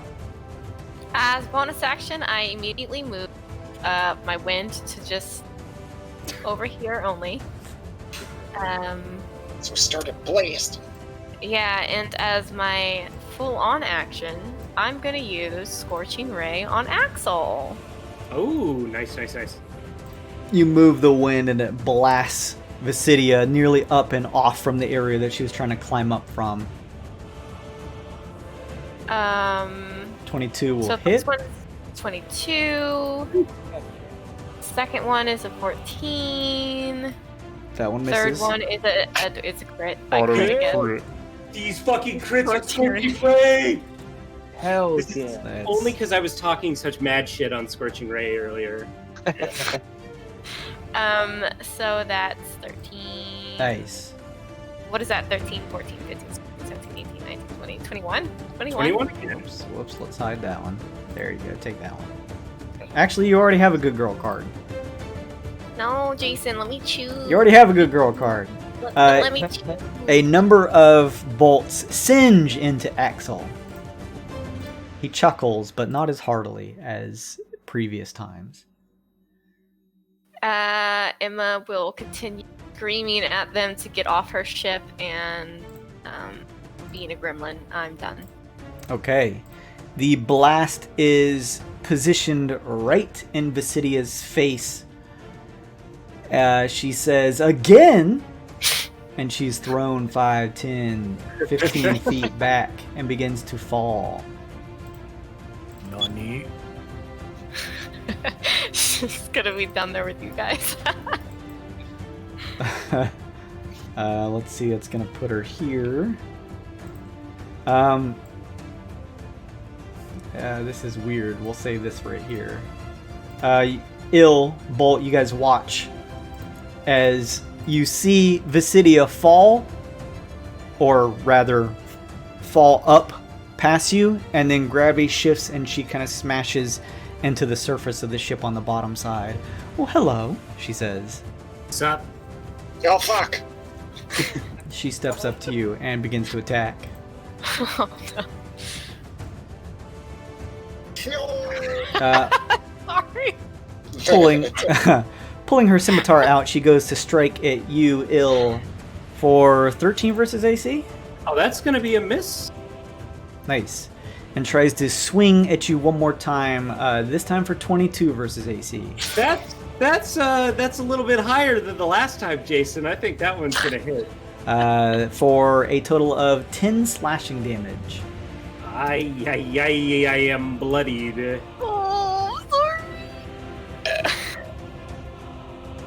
I wanna say something to her psychically. Sure. Yeah, I'll tell you offline. Okay. Paradox. It can't happen. It is Axel's turn. He scans the top deck, seeing literally only Emma up here. Oh no. Shit. Oh, no. He fires one ray your way, Emma. Okay. This one is a light blue as it connects. I need a wisdom saving throw.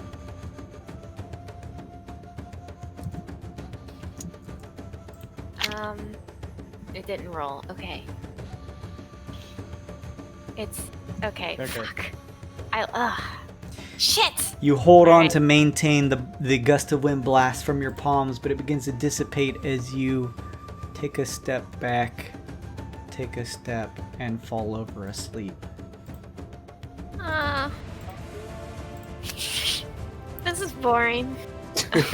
I'm over it. Night. There.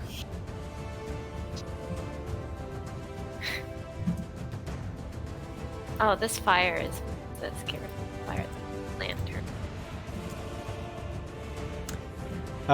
Make a persuasion check, Ill. Okay. That's not good. 11. Higher than 10. And plus 0 too.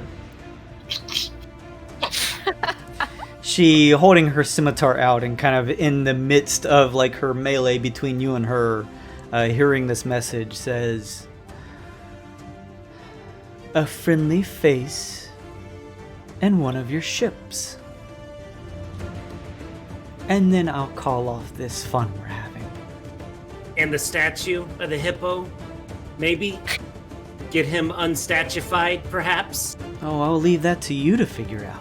Damn. All right, Pops, I think that's as good of a deal as we're gonna get. I don't know that I would any what? What? Listen, Pops, come on. And I say to Bolt psychically, it's clear the way this is going. We're 3 people down. We can't reach Axel. He's gonna fucking kill us. let's just placate him for now, you know?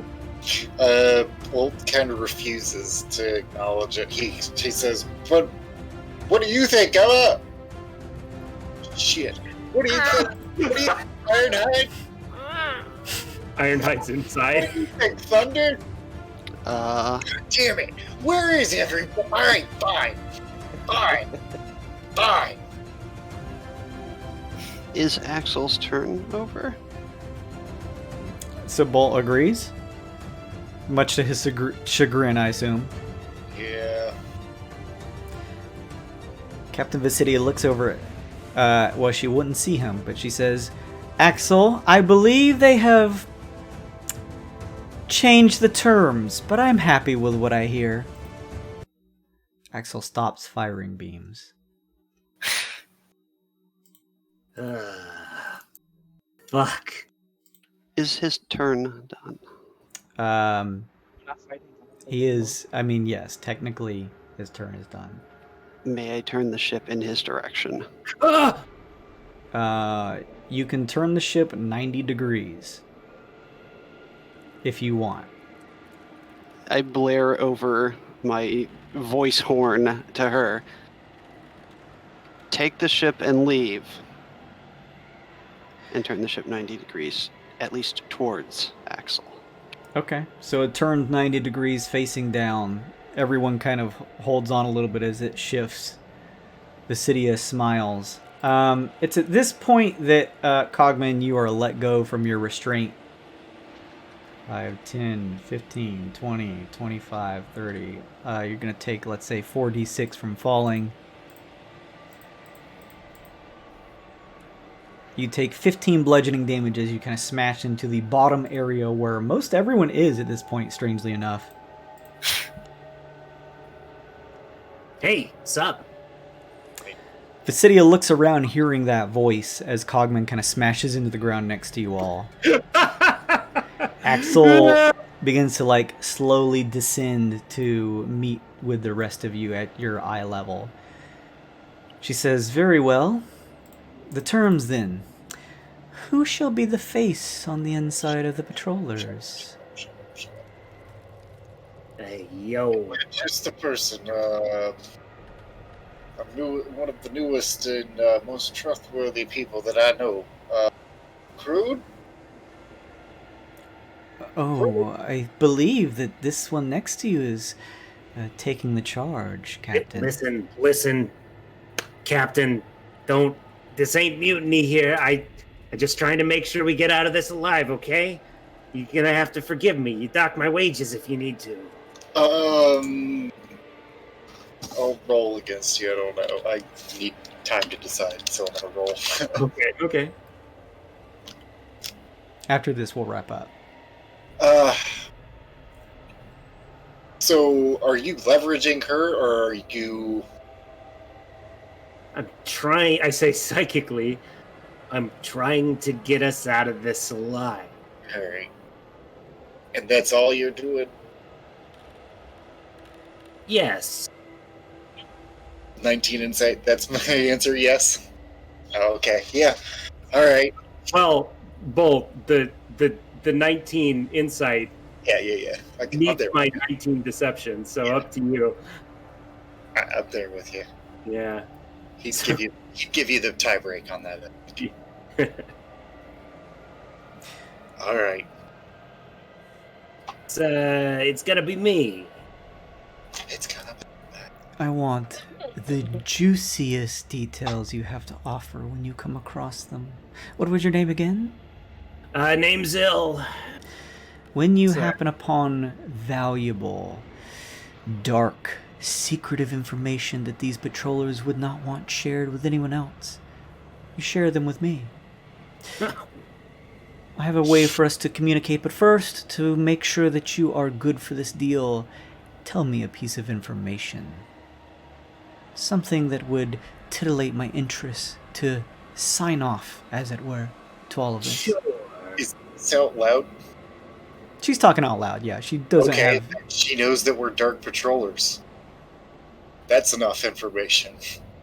That's true. That's good. I will reiterate that in a clever way now that Bolt has stated it out loud. She raises an eyebrow. Dark frontiersman. What is that? We give her the gist. We are not beholden to them. It's a complete black ops off the record Off secret. the books. Yeah. Do you tell her what it is for? She knows that we're patrol. We're dark. I don't mention it specifically. Okay. I just tell her the nature of what our designation is. Her eyes look past you and begin to search. A slow smile begins to form on her face. Oh, interesting. Patrollers are quite the faction, one of the largest, part of the consortium. What are you up to? She begins to run a finger on your shoulder, ill. Don't tell me yet. I wouldn't want you to spoil the surprise. She rustles in her pack and pulls out a bronze-looking stone. When you come across something interesting, communicate through this stone to me with it. Bolt would make an effort to try and take it. She yanks her hand back and specifically hands it towards Il. Sorry, I have to think about this. I take it, but I will telepathically say to Bolt, it's all yours once they're out of eye shot. Now, I expect that you will keep me filled in on a relatively consistent basis. If I find that you have been shy in speaking with me, leaving me lonely, I'll make sure to pay you a visit so we can have more fun. But of course, you have to understand, though, leaving us with only a Neogi ship or half of a Spelljammer, we're going to be out of commission for a little bit. If you'll be patient with us, we'll be up and ready in no time, I'm sure. She looks back and then back to you. Provided that all of you don't keel over, the spider ship could be taken back effectively. Alternatively, even though you have half of a ship, if there is a spelljamming helm on board of this other craft you have, although it won't fly particularly effectively, it is still pilotable. What do you guys think? Are we taking the spider ship or half of our original ship back? As she finishes saying that, she pulls out a coin and says, "You're my new informant, Il, and thus I entrust this decision of luck," she says, looking to you, Bolt, "to decide. Heads, I take the mind spider. Tails, I take the half of whatever that was." Has any of this been relayed to me? I've been holding it back. I was still trying to do something. We can say that it's been quiet for a good, like a solid minute or two. Emma, you wake up at this point. Before any of that would have happened, I would have asked if I can fire upon, or are the cannons ready to fire? That's why I was turning the ship. I was going to fire at Axel. That was my action for the turn, was to turn the ship and yell that back. You can yell that, sure. So about at this point in the conversation, you yell this out loud so everyone can hear. Oh. You want to field that? Emma doesn't know what's happening, and she's just screaming, "Fire! Fire!" But she's not Bolt. Bolt will hesitantly but firmly tell you to stand down, son.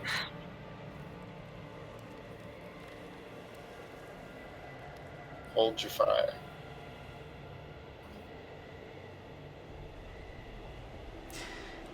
She hands the coin over to you, Il. Heads being 1, tails being 2. Heads being the mind spider, tails being what was left of the predator. She looks at you as she hands it over and says, "Have any of you ever considered becoming pirates?" Many times. I think you'd find it quite a lot Flip the of fun. coin. Fair enough. Il runs the coin between each tentacle, like doing that coin trick where you're running it between your fingers. Mhm. And he flicks it with his final tentacle on the end. So D2, I guess. D2, that's it. So which one is which? Heads is the Mind Spider. Tails, being 2, is going to be what's left of the Predator. I don't know about you guys. I'm hoping for that Predator wreckage. It'll be what it'll be. Predator wreckage it is! It has some damage from what I see here towards the cargo area, but otherwise this is a relatively immaculate Mind Spider ship. I will be taking this. I'm not a monster, unlike Axel. I'll allow you to take whatever things you need and traverse them back over to what's left of your other ship. I think it's just gonna be people at this point. Fair enough. And with that, she takes a step back and allows you guys to take what you need and get off of the Mind Spider. Does everyone do it? I'm a hood ornament. Also, No. Ironhide is made of pure stone. All I right. would do my best to take care of Ironhide.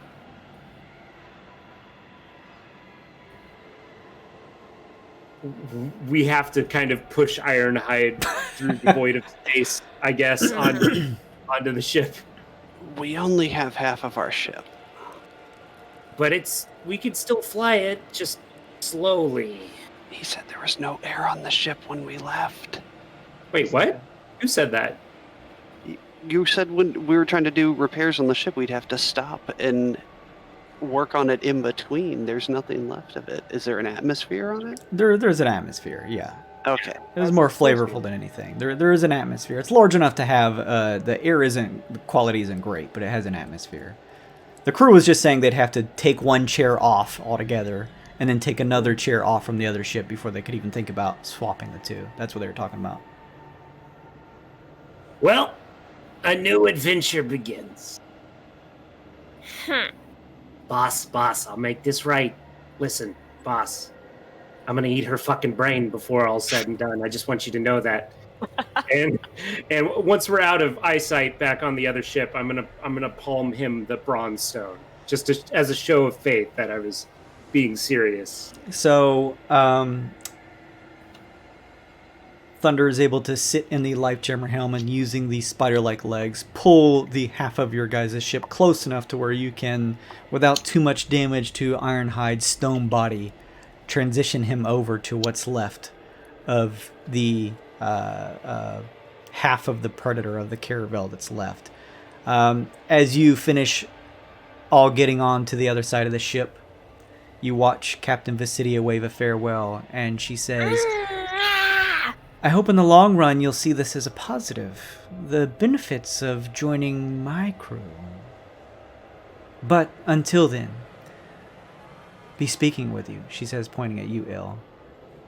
Of course. It's a long story. I'll explain on the way back. A crackling portal opens up behind both her and Axel. Actually, just Axel, and he disappears. She hops down into the Mind Spider. The rest of your crew and everyone gathers on board for the back half of the ship that is the Predator. You guys spend about half an hour clearing the last bits of bramble and broken vine away from the attached areas at the front. And whoever sits in the Spelljammer helm can feel that it doesn't move great. It feels like you're trying to throw a paper airplane in a windstorm, but it will fly. You'd also realize it has barely any defenses at all, being likely one medium ballista on the top deck. But it does fly, and I think that's a good spot as you guys end this with at this point, as the Mind Spider unclutches from your ship and begins to slowly fly away. So that's where we'll end it. Did you guys have fun? Well, I think that went Yeah. well, guys. I'm so sorry, Nick. Well, Ironhide. That could have gone a lot worse. I got a head first charge crit. Had fun. Yeah, you guys survived a beholder. That's I didn't scary get shit. disintegrated. I consider that a win. There was a disintegrate that was shot off, and there was also a death ray at Emma that was shot off that she survived. This is great, guys. This is great, though. This is gonna make it feel all the sweeter when we save the day in the end. You know, when we actually like. So far, we had a small paper fire that we put into a trash can, and the trash can caught on fire. So we threw it into a dumpster, and now the dumpster's on fire, and now it's spread nearby to the orphanage, and that's the campaign right now. But it's gonna get better. It has It has to. to. Can't get worse. Just gonna put this over here with the rest of the fire. As you are looking around and just considering what has happened, this previous hour bolt, Crude Slew up next to you. Hey, pirates, right? Yeah. Fuck you, Crew. That's where we'll end it. I'm glad you guys have fun. I'm glad no one died. Thank you so much, everybody who stopped by to watch. Thank you, Anna/June. Thank you, Cyanide. Thank you, all of the people who are just hanging out, lurking. I really appreciate it. Thank you for all that cool stuff. And next session, you guys should be able to use your expedition tickets. So that's why I was kind of figuring out. You may also be getting some more, so you may want to kind of peruse and see what stuff you can get with those, just in case, if you'd like to. Otherwise, we're going to call it here. Thank you so much for watching. As you guys are watching, you're building up Twitch channel points, and you can use those to buy fun things with a team like Anna was doing earlier, with all kinds of inspiration and some cool curios that actually came in handy, like I was saying at the beginning of this session. You guys tossed some of those and did some additional damage and effects, so that was cool. So yeah, you can check all that out at the bottom left of the chat. If you missed any of this episode and want to catch up, all the VODs are on Twitch. We're on the YouTube at GAWD_mode, and that's the same for all the social stuff. We have a Twitter, Facebook, Instagram. It's all GAWD_mode, God mode. Keep up to date on my Twitter, but I also have a schedule, and the about stuff is all listed here on the Twitch page, so check that out. If you guys are interested, I'm going to be playing some Phasmophobia tomorrow with some friends. I believe Bay may be joining too, so that'll be fun. That'll be some fun scares. I'm going to be the Haunted Collector, so hang out for that if you want to. In the meantime, thank you so much. We'll be back here next Friday at 9 p.m. Eastern Time, or 6 p.m. Pacific, wherever you're located, for more, to see what kind of reprimand action is going to be taken against the group when they finally return back to the FOB on Scoria. So we'll see. We'll see then. Thank you so much, everybody. We'll see you next week. Goodbye. Bye. Bye.